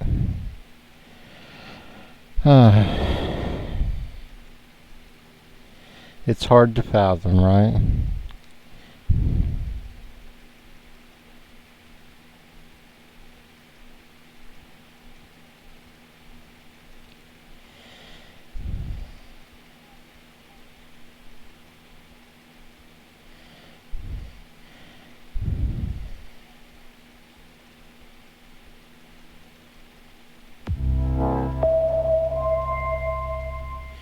Welcome to the Real News Network. I'm Greg Wilpert in Baltimore. Former Vice President Joe Biden's campaign announced on Thursday that it is open to the formation of a so-called super PAC, that is, an independent political action committee that is allowed to raise unlimited donations from corporations, organizations, and individuals. As recently as last month, the Biden campaign had rejected the formation of a Biden for President super PAC. Early last year, Biden even claimed to have recommended to Senator Bernie Sanders not to allow the formation of a super PAC for Bernie's campaign. Here's what he said. I mean, I sat with Bernie. I'm the guy that told him you shouldn't accept any money from a super PAC because people can't possibly trust you. How am Is this guy sleazy or what? Oh, he's going to tell Bernie not to accept a super PAC. You know, super PACs act independently of the politician. I mean, there are Bernie super PACs, but he didn't like say he wanted them or anything. And you know, they ought to be illegal. I mean, at least Bernie should be able to say, look, I don't want you forming a super PAC to promote me for president. But I guess he can't really do that because, you know, they're considered free speech. I mean, if I want to invest $1 million promoting Bernie, that's my right as an American, right? Well, no, it shouldn't be, but they passed Citizens United, and now everybody's able to do that. And Bernie's said a million times that if I become president, I'm going to get rid of super PACs, rid of Citizens United. And I haven't ever heard Joe Biden say that. I've heard him talk about, you know, in terms of, because he lies. You know, he'll say he's against Citizens United or whatever. Anything. Just like Hillary. You know, say whatever they think will get them elected. Middle class guy, except if you accept but here. So far, all major Democratic Party candidates have rejected super PAC money for their campaigns. But just what does this mean, that Biden is now willing to have a super PAC support his campaign? Joining me. The thing is I just saw an article today where even his super PAC is not getting money. I mean, this guy, people aren't going to waste millions of their own money to promote a guy and they can't win, you know, because then they can't get paid back. You know, that's what it pays for. It pays for, what do you call it, access to the candidate.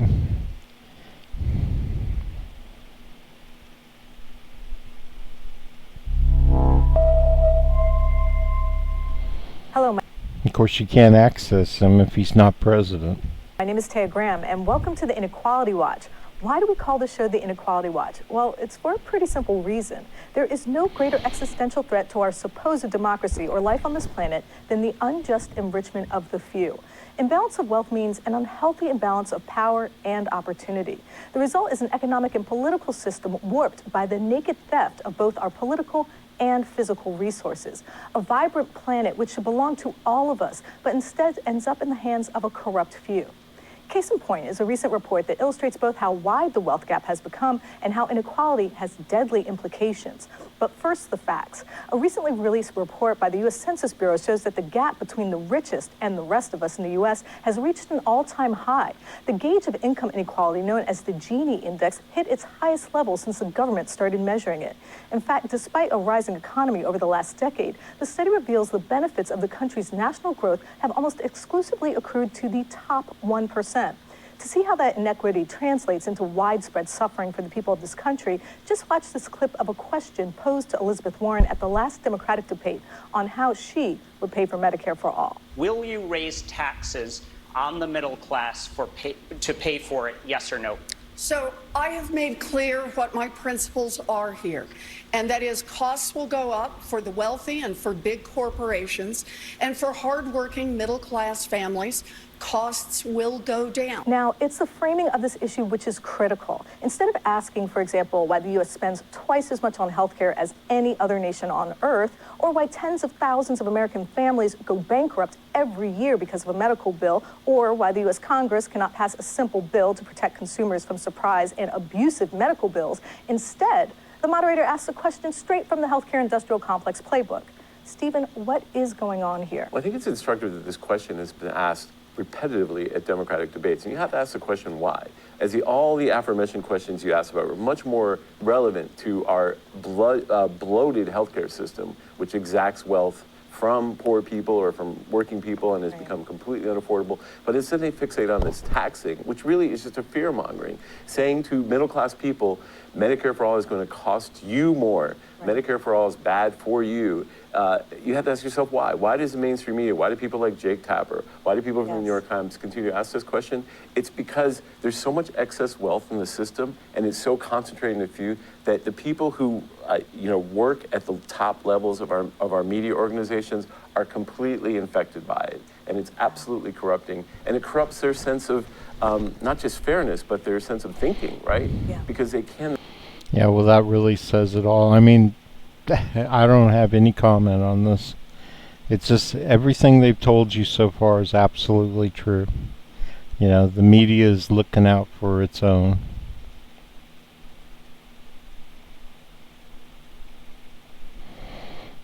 So New York Times, U.S. quietly cuts troop strength in Afghanistan. Now just think about that headline, troop strength. That already sounds negative, right?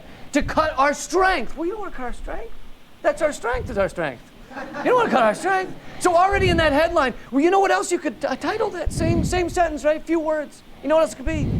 U.S. gets the fuck out of country they invaded 18 years ago. 18 years ago. And we won't.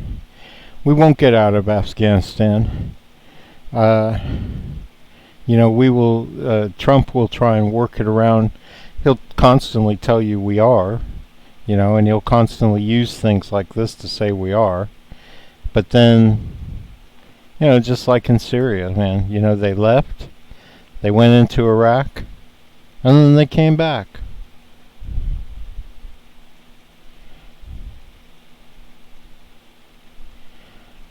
What is this right here? More U.S. military reinforcements are entering northern Syria, and that's a recipe for disaster, by the way, from Smaleka border crossing and Al-Walid crossings. There's two of them here. Returning to bases. I mean, they're just, what they're doing? They're just coming in here where Assad hasn't gotten his troops in fast enough, and the Russians haven't gotten their troops in fast enough, and setting up shop again. So, forget about it. Forget about it.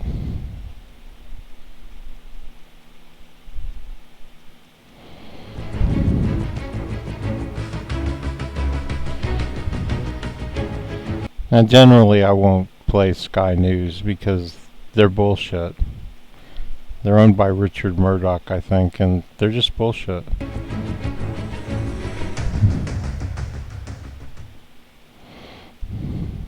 If you asked me tomorrow to go back to Helmand, I would, 100%, which is absurd, really, considering everything that it's done to me. My girlfriend at the time, she'd gone out to the shops, but she'd nip back just to check on some washing, and there was me in the bedroom trying to hang myself.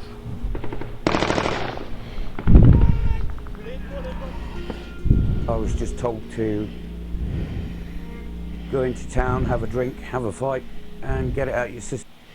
And since Vietnam, there's been this huge rate, and it's because, number one, all these people who join the military, not all of them, but most of them are kind of lowlives who can't get a job and would be troublemakers, probably in and out of jail in the United States. But they see the military as an opportunity to avoid that and to avoid having to face the reality of life in America. Like somehow they can jump ahead of all of the rest of us by joining the military. Now, the military's all fucked up. I mean, you sign away your life, you agree to, if they want you to, go and kill other people in other countries. You allow them to just shit on you all the time. People get in your face and yell at you and make you do this and make you do that, and they're very strict, right, and everything. And that's not going to be good for a person's mental health, right? And then sooner or later, the system that just dumps them on the local population, and they're all messed up. And some of them obviously have the solution to that is to kill themselves before they end up killing somebody else, or end up in prison and everything else like that. And there's no they're like a nanny state. They want everybody to take care of them now that they're back, and they think they're special and that they should be treated special, that they served the country. Really what they did was they served themselves. They needed a job, and they quick and easy, right? Go sign up.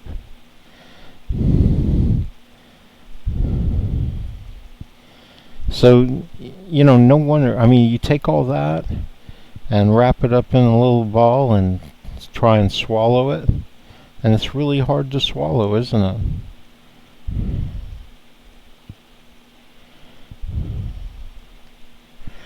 Oh, I've talked about all these wildfires in California. Oh my God. When are there not wildfires in California? One of my friends said California is burning. That was a year ago. And lo and behold, he's right. I mean, there's just fires everywhere.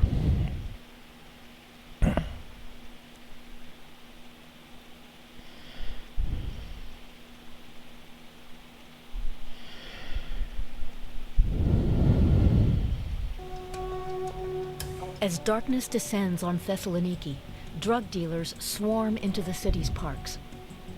Many of them are young migrants working for Greek or Albanian drug lords. The substances they sell are becoming cheaper and more dangerous. For example, the increasingly popular potpourri, also known as synthetic marijuana, basically herbs coated with synthetic chemicals. Kyriakos Karakyriazis used to be a drug addict himself. Today, he's a social worker, helping junkies get clean.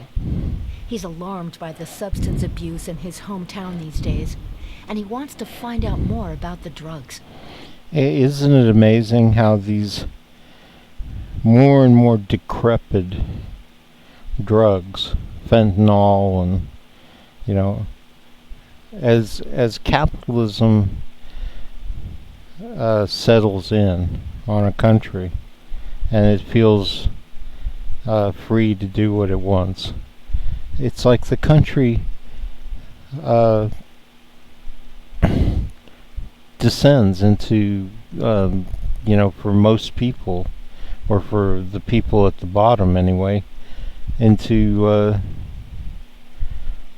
there just seems to be more and more decrepit kind of activity amongst the bottom.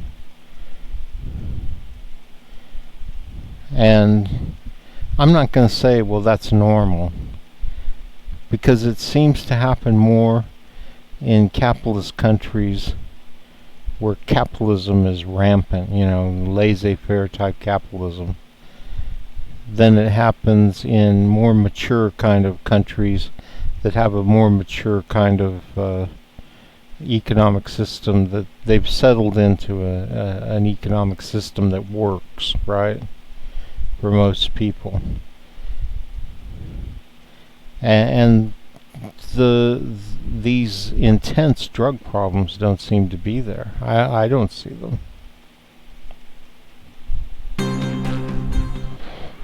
The Zatari refugee camp is bigger than most cities in Jordan. And I don't see them happening in Nicaragua, Venezuela, even though they are capitalist systems, but they've got a counterweight to them. Cuba, I haven't ever heard of drug addiction being a huge problem in Cuba. 80,000 Syrians live here, and most of them rely on international aid. But it isn't enough to help them escape from Syria's shortages of food and work. New projects by the World Food Program aim to help some earn more than the $32 they get every month. We're living better than we were before. Since I started working, I can now get my children clothing and whatever they need, thank God. Laith now has a job at one of several food kitchens in the camp. The divorced mother of 4 earns $245 a month, packing meals given to students at school. She's one of 400 students putting together these lunches. 70% of them are women, and what they do improves nutrition for 20,000 children. The World Food Program has also opened 2 supermarkets in the camp. It wants to give residents a more normal grocery shopping experience, with some serious advances, scanning their eyes when they walk away.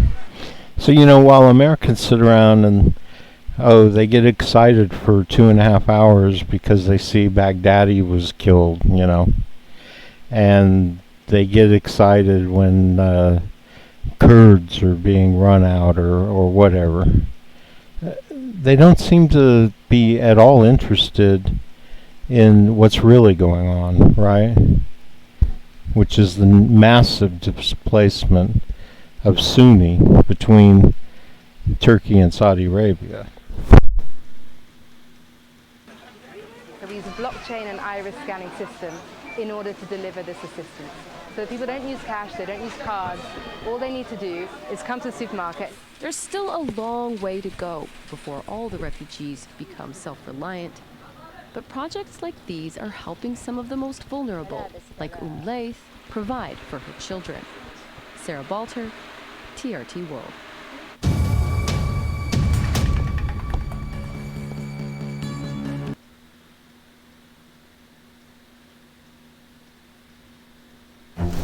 I thought this was interesting.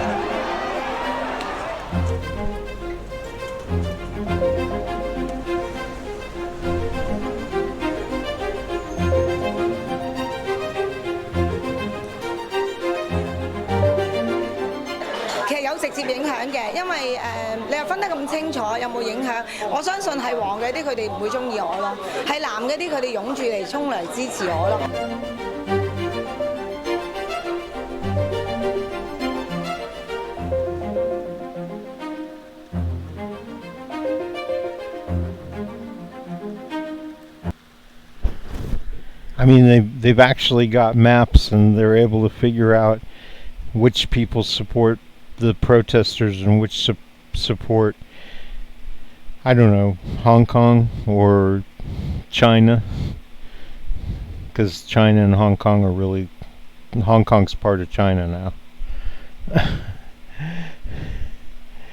I think it's kind of funny.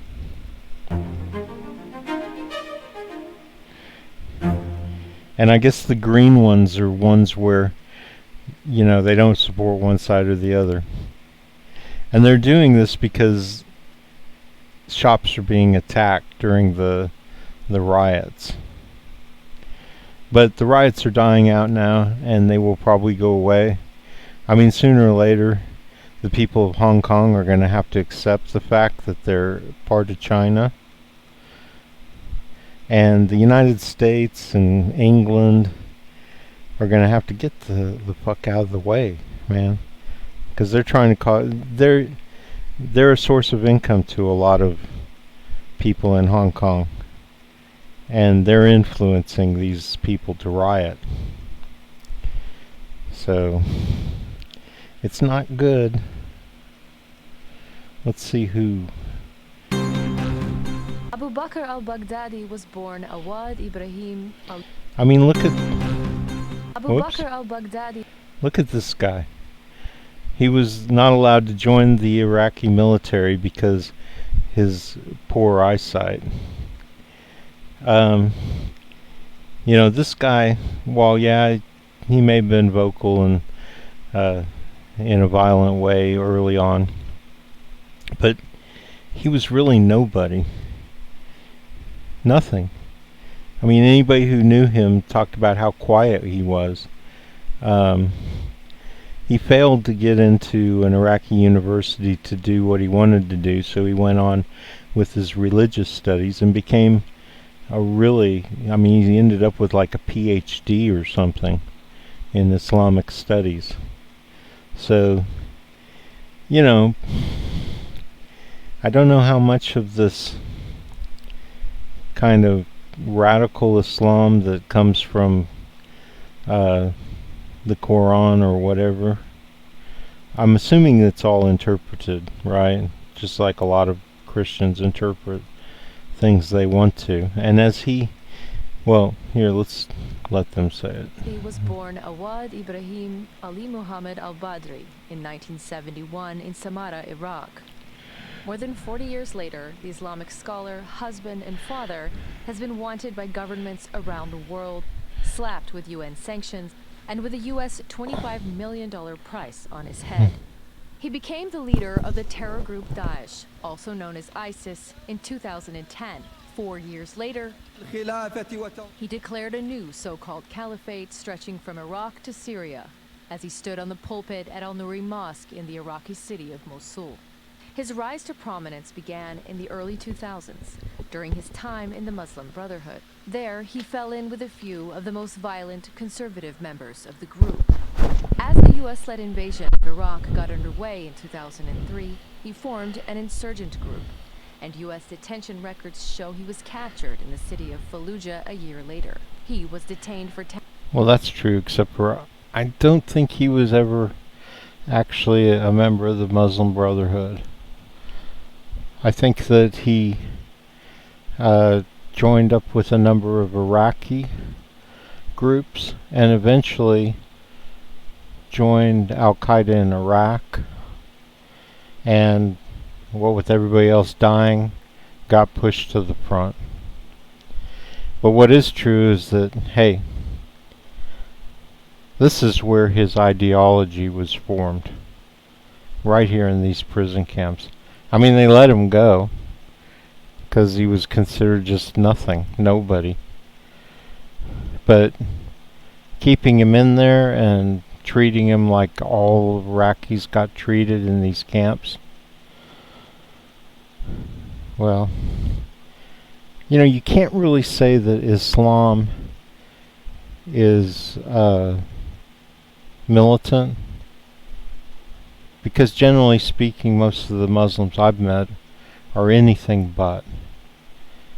But you throw somebody in these prison camps, they're going to come out wanting revenge, you know? 10 months at Camp Bucca, the prison some now call the birthplace of Daesh. Known for his skill at making alliances... Yeah, and he was in Abu Ghraib, too. He made connections that helped him join Al-Qaeda after his release in... See, isn't it funny how that works out? Because a lot of people in these prison camps are just good people, and they meet other people who are good people too, and other people who are radical, and they're able to form networks. I mean, if I wanted to, I could make, you know, friends on the outside who I knew in jail and raise holy hell. You know, heroin, cocaine, motorcycle gangs, you name it. So the whole system, the way it's set up, is just, you know, headed for disaster. It's just headed for disaster. 2004. He then rose through the ranks of its offshoot, the Islamic State in Iraq, establishing an Islamic State in Syria by force. This would become Daesh. At its peak in 2014, Daesh occupied an area in Iraq and Syria the size of Great Britain, reports say. It ruled a population of nearly 10 million, matching Portugal's. Under Baghdadi's leadership, Daesh became known for its brutality. It enslaved thousands of Yazidi women and children, destroyed ancient artifacts, and carried out terror attacks, massacres, and public executions. But Daesh's defeat began that same year as a global coalition stepped in to fight them in Iraq and Syria. And how much of that utter violence, that utter abomination, you know, an affront to humanity that we all hate, how much of that was born in those prison camps? He becomes leader. He's got all kinds of resources at his fingertips, thousands of fighters. Why wouldn't he just go ahead and, be a nut job? Korea.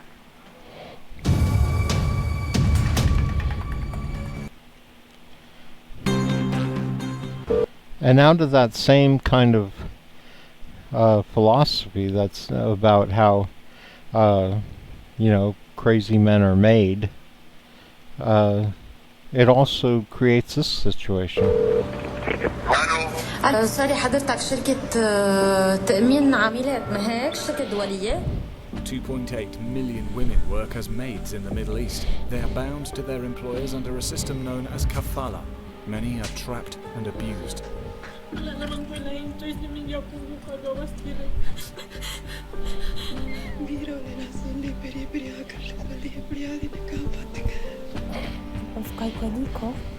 Maria kapiga nduru wakaamka, mama nini Maria, nachomeka.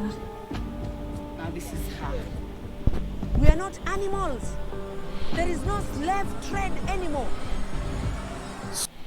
I mean, I hate to say it, but at its source, it's just the mismanagement of terror. I mean, there's nobody really doing anything about it.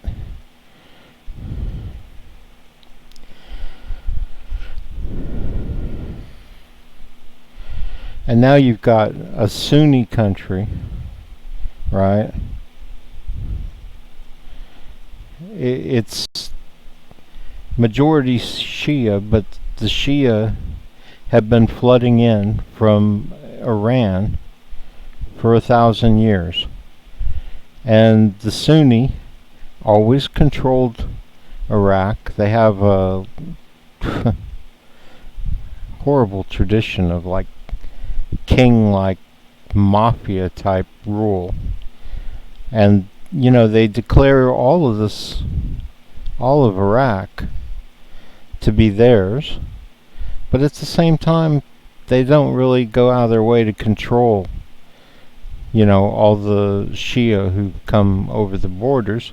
And then the Shia come and settle in, and of course they want equality and everything.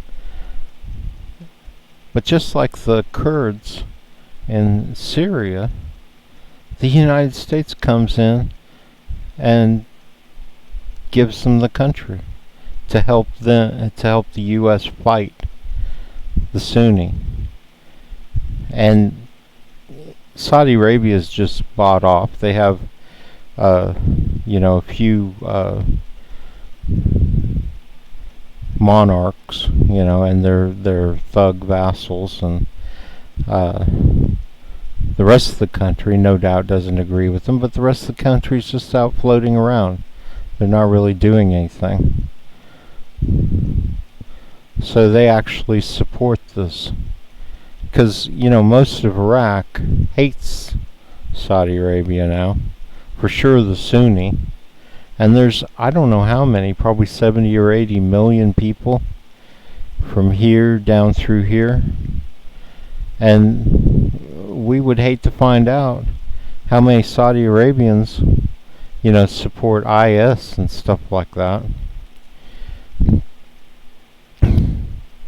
Anyway, I digress, just because there was a couple of videos. Oh, Lebanon looks like it's headed for an explosion.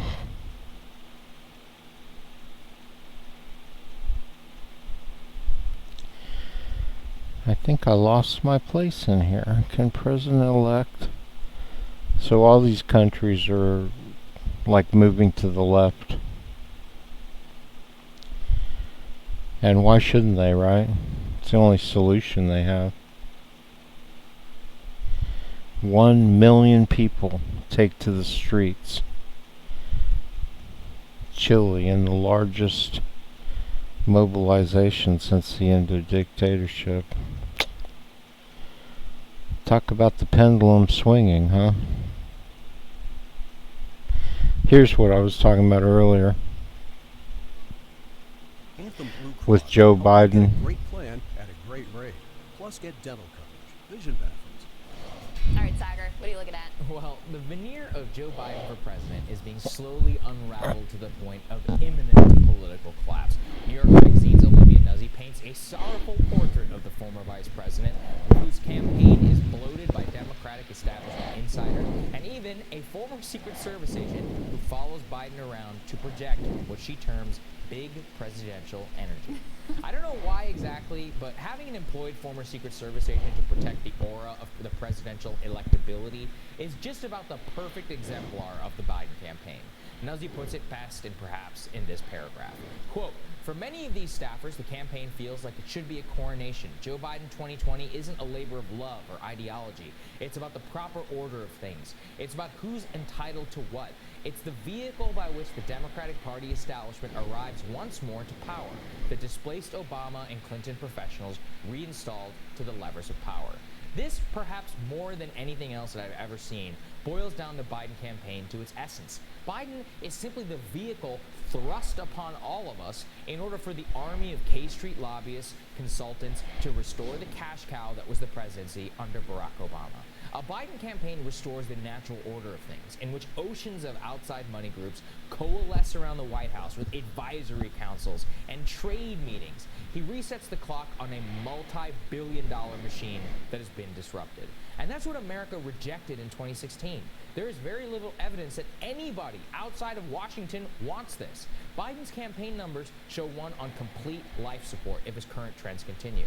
As I discussed on Friday, a Politico report from Thursday tells us that less than 1/3 of Biden's donations are small dollar donations less than $200, the lowest number in the entire race. That means that Biden is wholly dependent on big dollar donors to keep his campaign afloat. And guess what? Even they are starting to realize it's probably not going to work out. The New York Times reports that Biden's finance director sent an email to bundlers proclaiming, "We need you to dig deep," while trying to ensure them that what they had enough money in order. So yeah, that's what I was talking about earlier.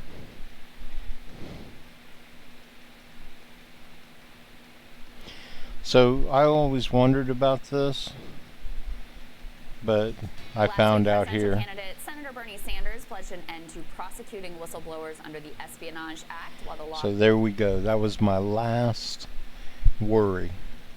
Now, mind you, I differ with Bernie Sanders on abortion, and I mean, I support gay rights, but I don't support them running roughshod over the population, like telling everybody they need to be gay and all this kind of crap, you know, flaunting their sexuality. You know, can't they just be like normal couples? I think for the most part they really are, but you know, you get these flamboyant neighborhoods, and I guess everybody who's straight should just get out of them when they have a gay parade or something. I don't want my kids being exposed to the idea that homosexuality is the way to go. You know what I mean? I mean, they have a right to their opinions. Some of my gay friends used to tell me I'm gay, I just don't know it, which bullshit, right? And I don't mind if they say that to me or something, you know, because they're funny. They crack me up. And, you know, I've hung around with, I used to live in Houston, and my school was in a district of Houston called Montrose, the University of St. Thomas in Houston. And the Montrose was a gay stronghold, I guess I'd call it. And they were funny. And there were other places in Houston that I ended up at. I used to love to go to this one bar called Harlow's. It's a restaurant, but there's a bar in there. And me and my friends live around the corner, so it was convenient. And I didn't even know for months that everybody in there working in there was gay. Until one time I remember I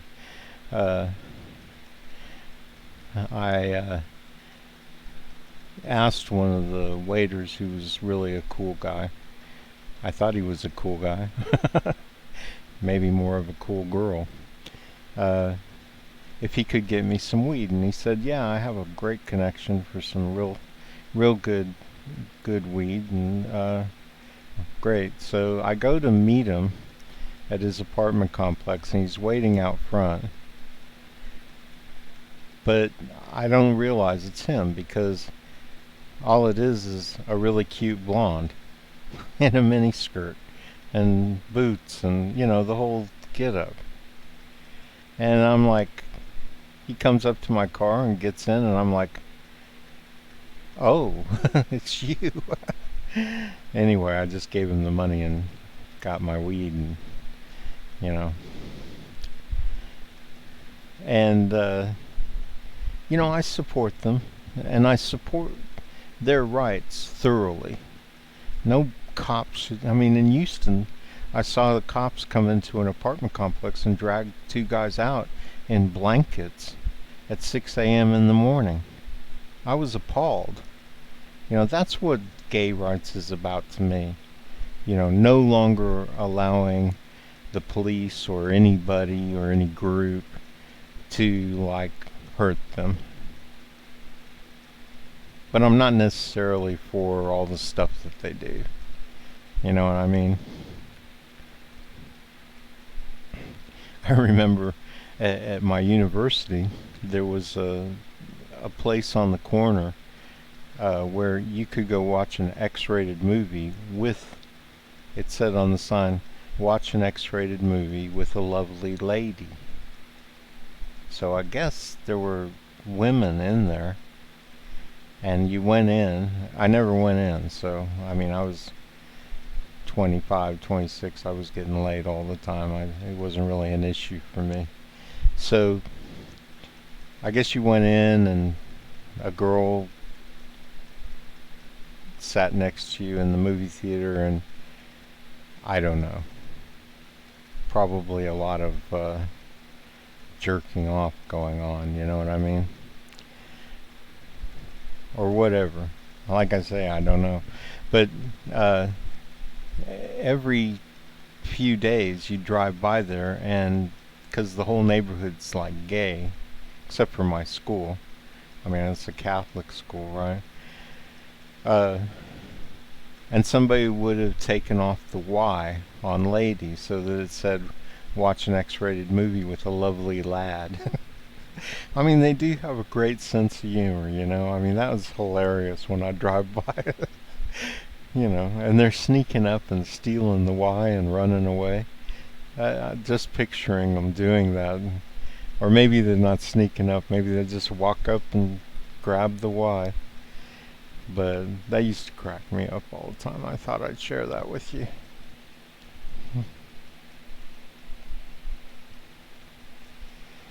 So yeah,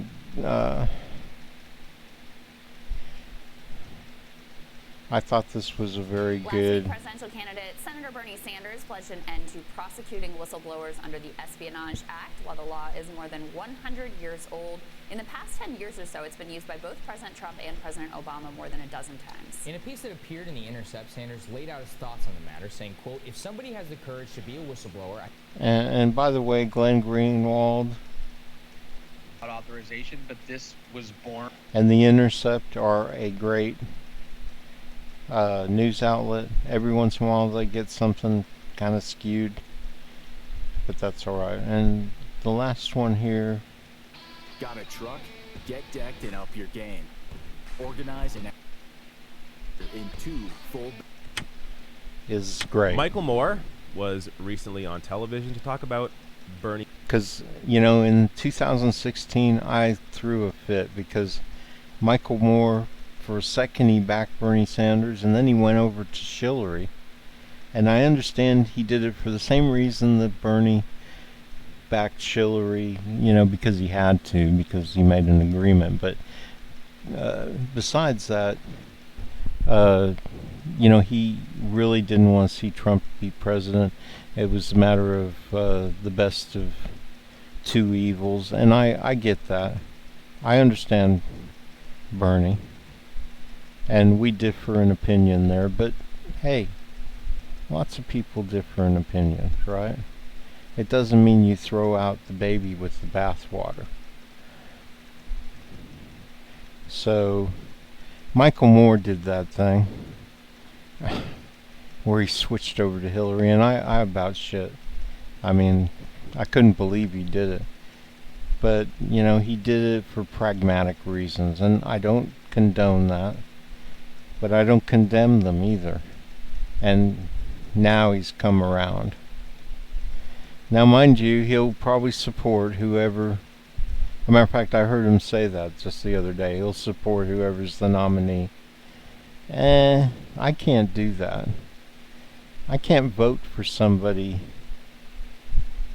just because they're better than somebody else, you know?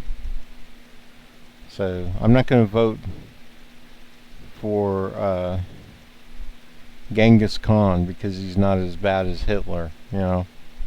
I can't do that. And literally, these people are like that. I mean, Hillary. I mean, I can't prove it, but as far as I'm concerned, she's like a mafia boss.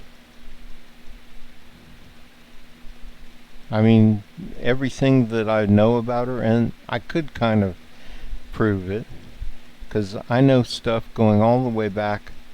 I know that Bill Clinton, that she protected him while he refused to investigate cocaine coming into the country through the military, and I mean, there were parties that were the groups of people who Bill and Hillary were best friends with, you know, and they were like this, real tight, where there was, you know, piles of cocaine on the table. People talked about it. So, you know, you got a guy who's ignoring, and I'll cover it sometime. I'll show it to you. I could show it to you right now. You know, and it was the Arkansas, the like Little Rock mafia were just a bunch of business people. There might have been a few real mafia people, and by mafia I don't mean Italians, but you know why? Organized crime syndicate, whoever. And then, you know, people who witnessed them up to what they were doing, and kids dying on railroad tracks, and Hillary was in charge of keeping all the banks that were maintaining the flow of money, and this all gets tied up with Iran-Contra and the SNL scandal, because the banks were, you know, that's complicated. I'll explain it to you sometime. I know it pretty thoroughly. But basically they were up to their eyeballs in organized crime. And it was just because Bill was the governor, that he was able to get away with it. He was able to not investigate anything he didn't want to investigate. And you know, Whitewater or whatever it was just tip of the iceberg. And then there's just all kinds of shit. You know, Hillary's just, you know, from my gut, I feel like she's just, you know, very good at staying out of trouble, but being in it at the same time, just not getting caught. And I felt like she's always been a really mean person, a real vindictive person. I don't want that in my president. We've got that now, right? We don't need more of that. So I don't vote for anybody who I don't want to vote for. And I think anybody else who does that is sacrificing their integrity. So,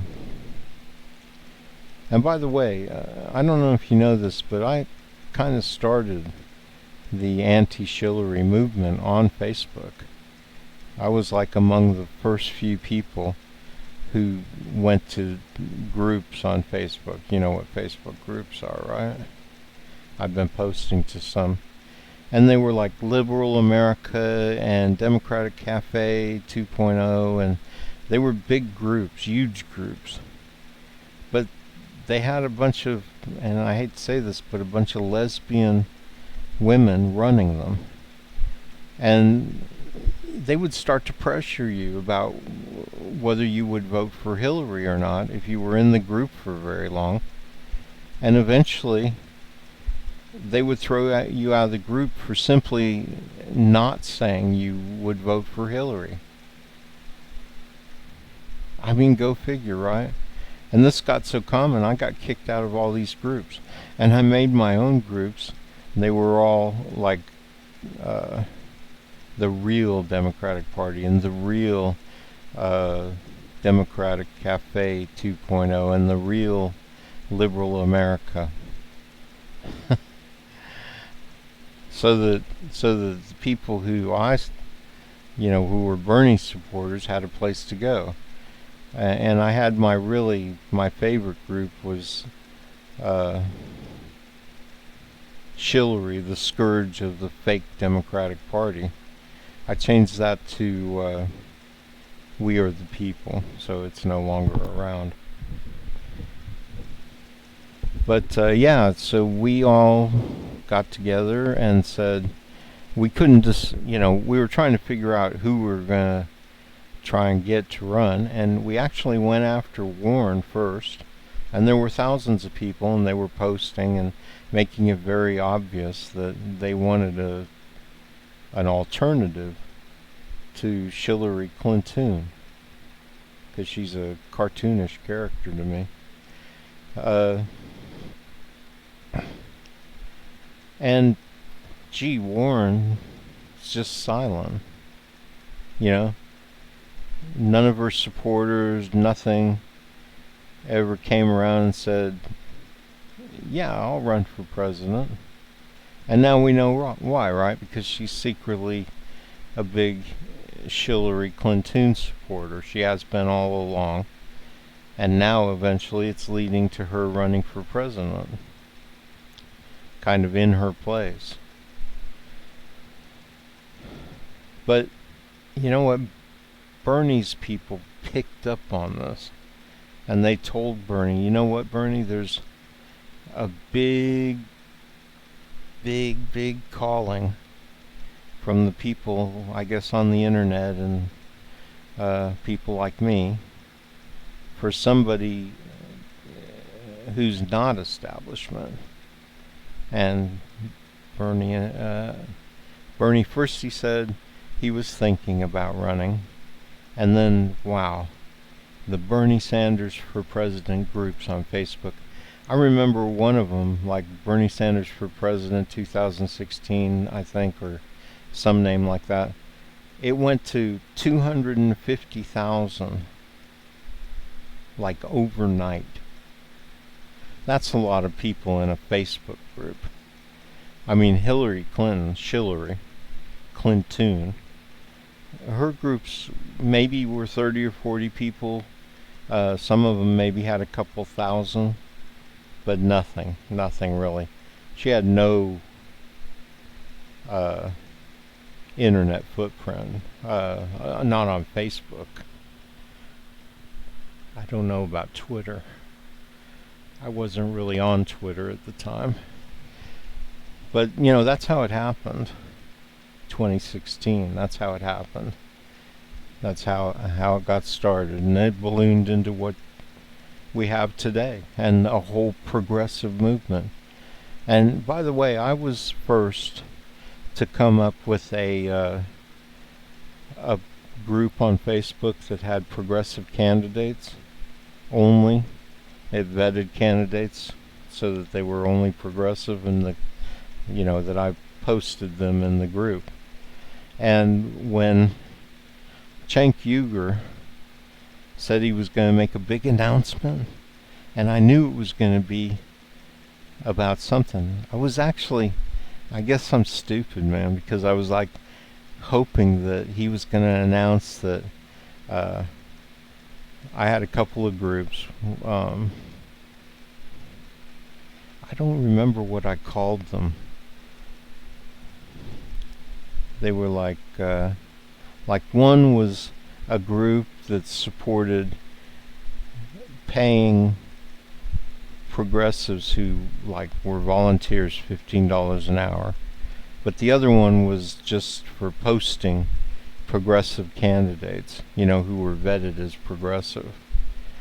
And I was really, I was stupid, man. I was like hoping that this ex-Republican who takes $21 million from Katzenberg, a Clinton loyalist, was going to announce that he was going to back my group. No, what he did was he announced that he was going to form Justice Democrats.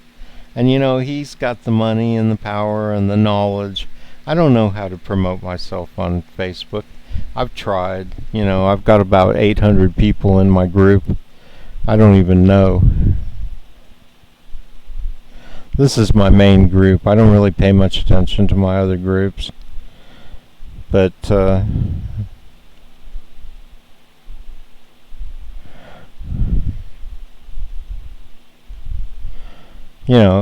it's getting close to 1,000.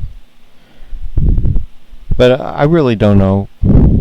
I mean, first of all, I think that Facebook suppresses me, because I can announce to 934 people that I'm going live on YouTube, and 2 people show up, right?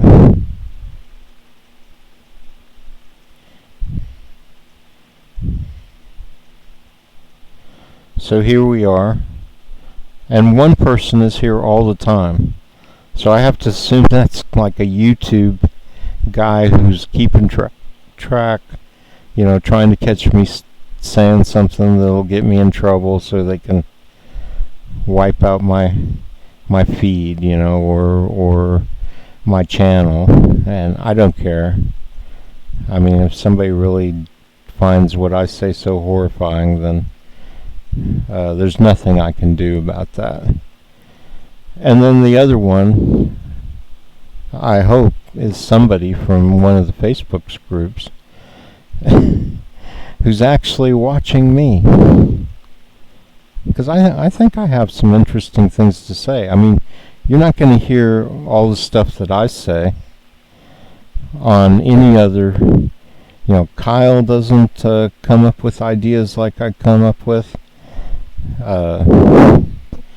Mike or I make a big point, a new point, an original thought on how to do something. I will see somebody like Rashida Tlaib, I heard say something that was right out of what I said at some point. So how are they coming up with my ideas right after I say them? Or a week after I say them. Never heard anybody else suggest my idea, but they do. Wow, you get the infinite window effect, don't you?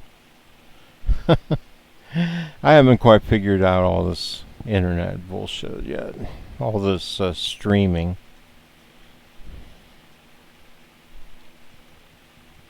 But I will, and I'm doing better. I mean, right? I hope that this broadcast went like I think it did, just me talking and you being able to see the videos and everything.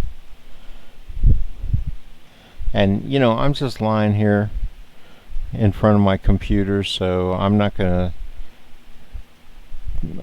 I have no desire for you to watch me.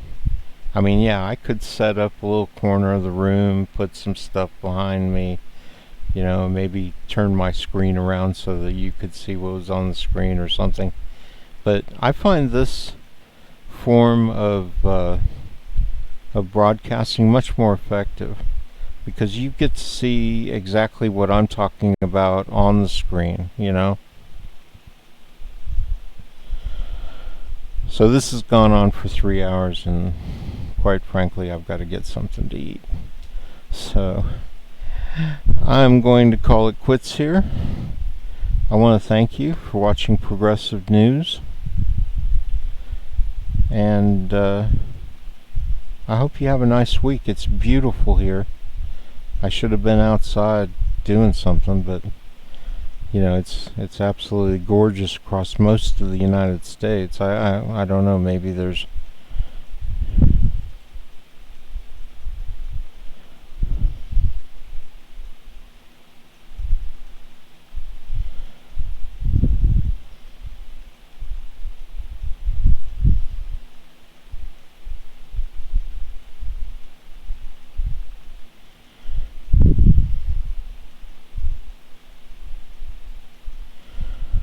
absolutely no rain to speak of. That cold front went through. Oh, we have a winter storm coming through Kansas right now, and Nebraska and Iowa,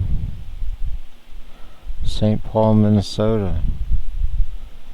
Will it make it down to... Oh yeah, that's right. I forgot. I saw snow in the forecast like a week ago or so far. And where is it? It's not snow anymore. Not for us. So this will peter out. Lots of cold air behind it. It's gonna get chilly, I guess. So we got 33. Man, that's gonna be a cold rain for us. I think I'd rather have snow than 33-degree rain. This is 29. Oh, that's after the rain goes by. So I guess they're saying no snow. I don't know whether to believe them or not. I'll bet you it snows.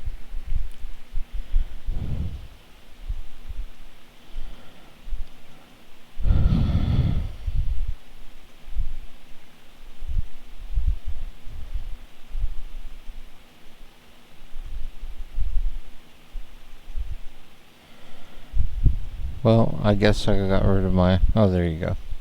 So that's it for me today. Thanks for watching Progressive News.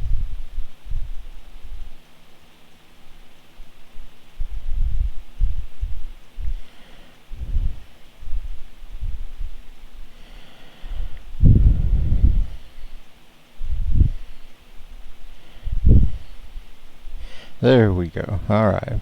Bye-bye.